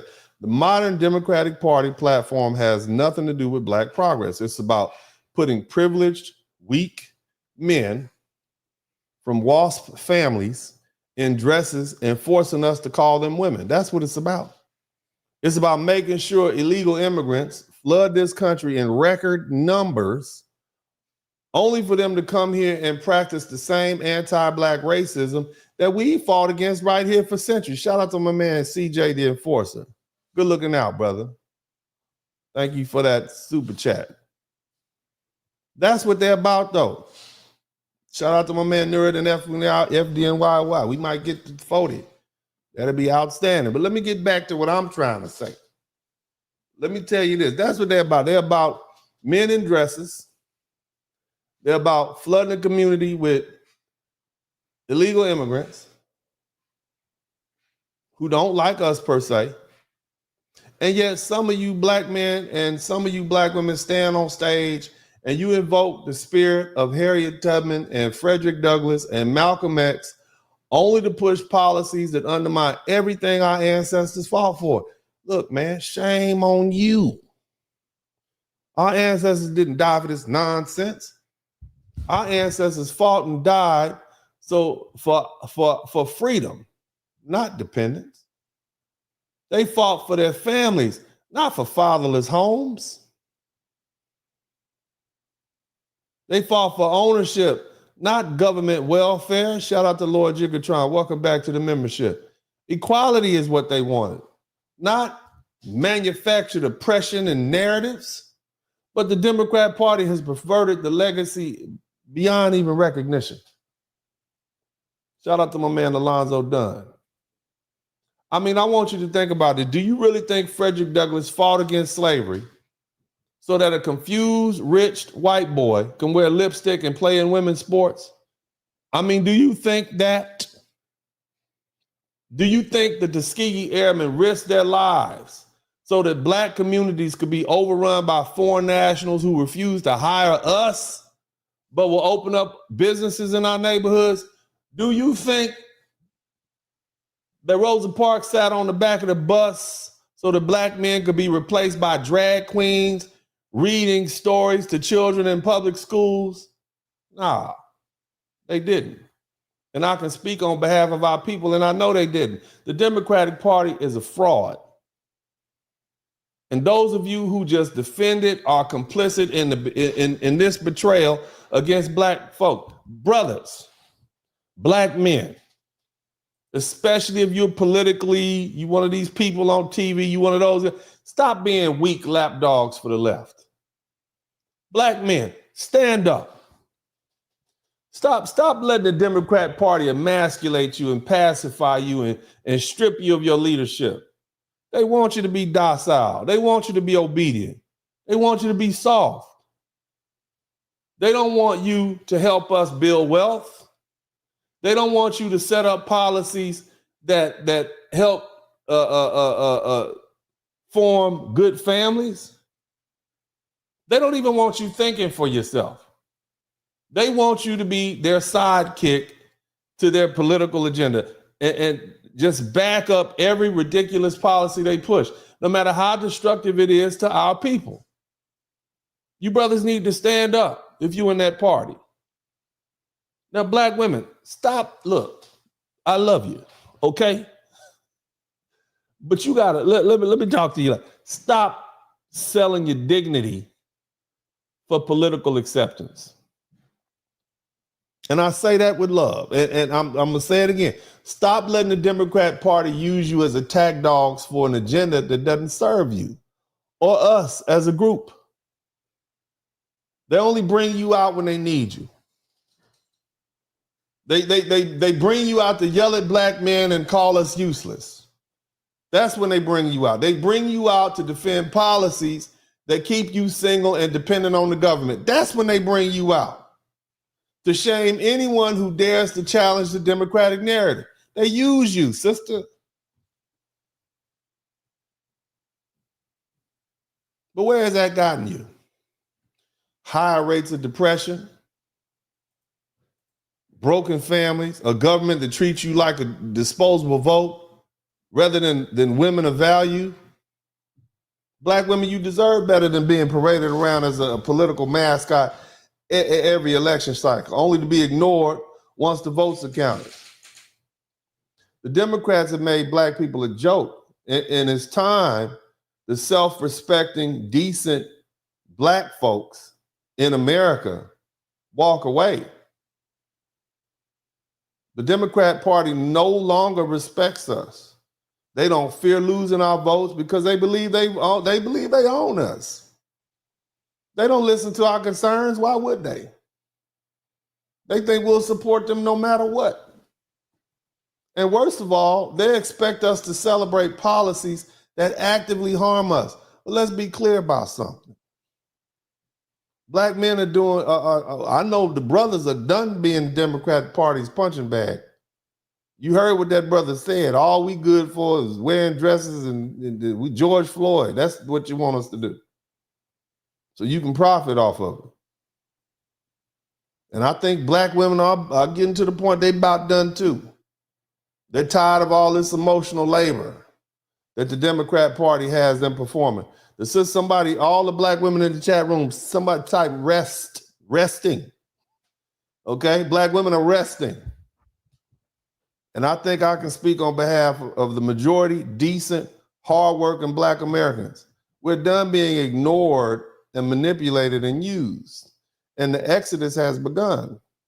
This is a new era. It's a return to strength, family, and freedom. We're returning to what we were before the Democratic Party hijacked our communities. We're reclaiming. We're reclaiming our economic independence and our family values. Shout out to my man Nuruddin FDNIY guy 1677. We done. We're about family values. We're about political freedom. We're about financial freedom. We're going back to a time when black men led their homes, not the Democratic Party. We're going back to a time when black women value family, not feminist propaganda. We're going back to a time when we built wealth instead of waiting for handouts. We're leaving the Democratic plantation. And when the Democrat Party comes around in 2028, desperate for our votes and promising the same tired lies, we're not going to be there. Because black America is moving on, moving on. And we're going to leave this Democratic Party behind. Now, I want to give a shout out to everybody who came through, baby. I had a good time. Shout out to all you guys. I hope you have a great and prosperous week. I'm not telling you who to vote for. I'm definitely not telling you not to vote for anybody. I'm telling you to vote your interest. I want y'all to keep that in mind. Vote your interest. Whether it be Democrat, whether it be Republican, whether it be independent, whether you decide to vote for the couch. That's a vote too. It's an expression. But nevertheless, I love you guys. I appreciate you guys. Shout out to everybody who joined the chat room and made a comment. It takes a lot to do that. Shout out to all the people who will be watching the rebroadcast. Y'all make sure y'all hit the #1 button on your way out. Make sure you subscribe to the channel. It doesn't take a lot to do that. Don't cost you nothing. I ain't gonna hurt you. Uncle D ain't gonna bite you. You know what I'm saying? Subscribe to the channel, man. We have a good time over here. We enjoy ourselves.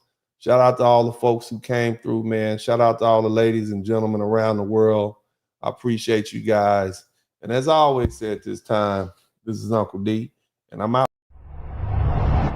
Dennis Spurling. In the city where the lights don't sleep, Uncle D got the vibe so deep. Representing men strong and free. Dennis Spurling's the king of the spree. In the streets where the rhythm flows, black men rising, that's how it goes. Uncle D got the truth to show. In his heart, that's where the fire glows.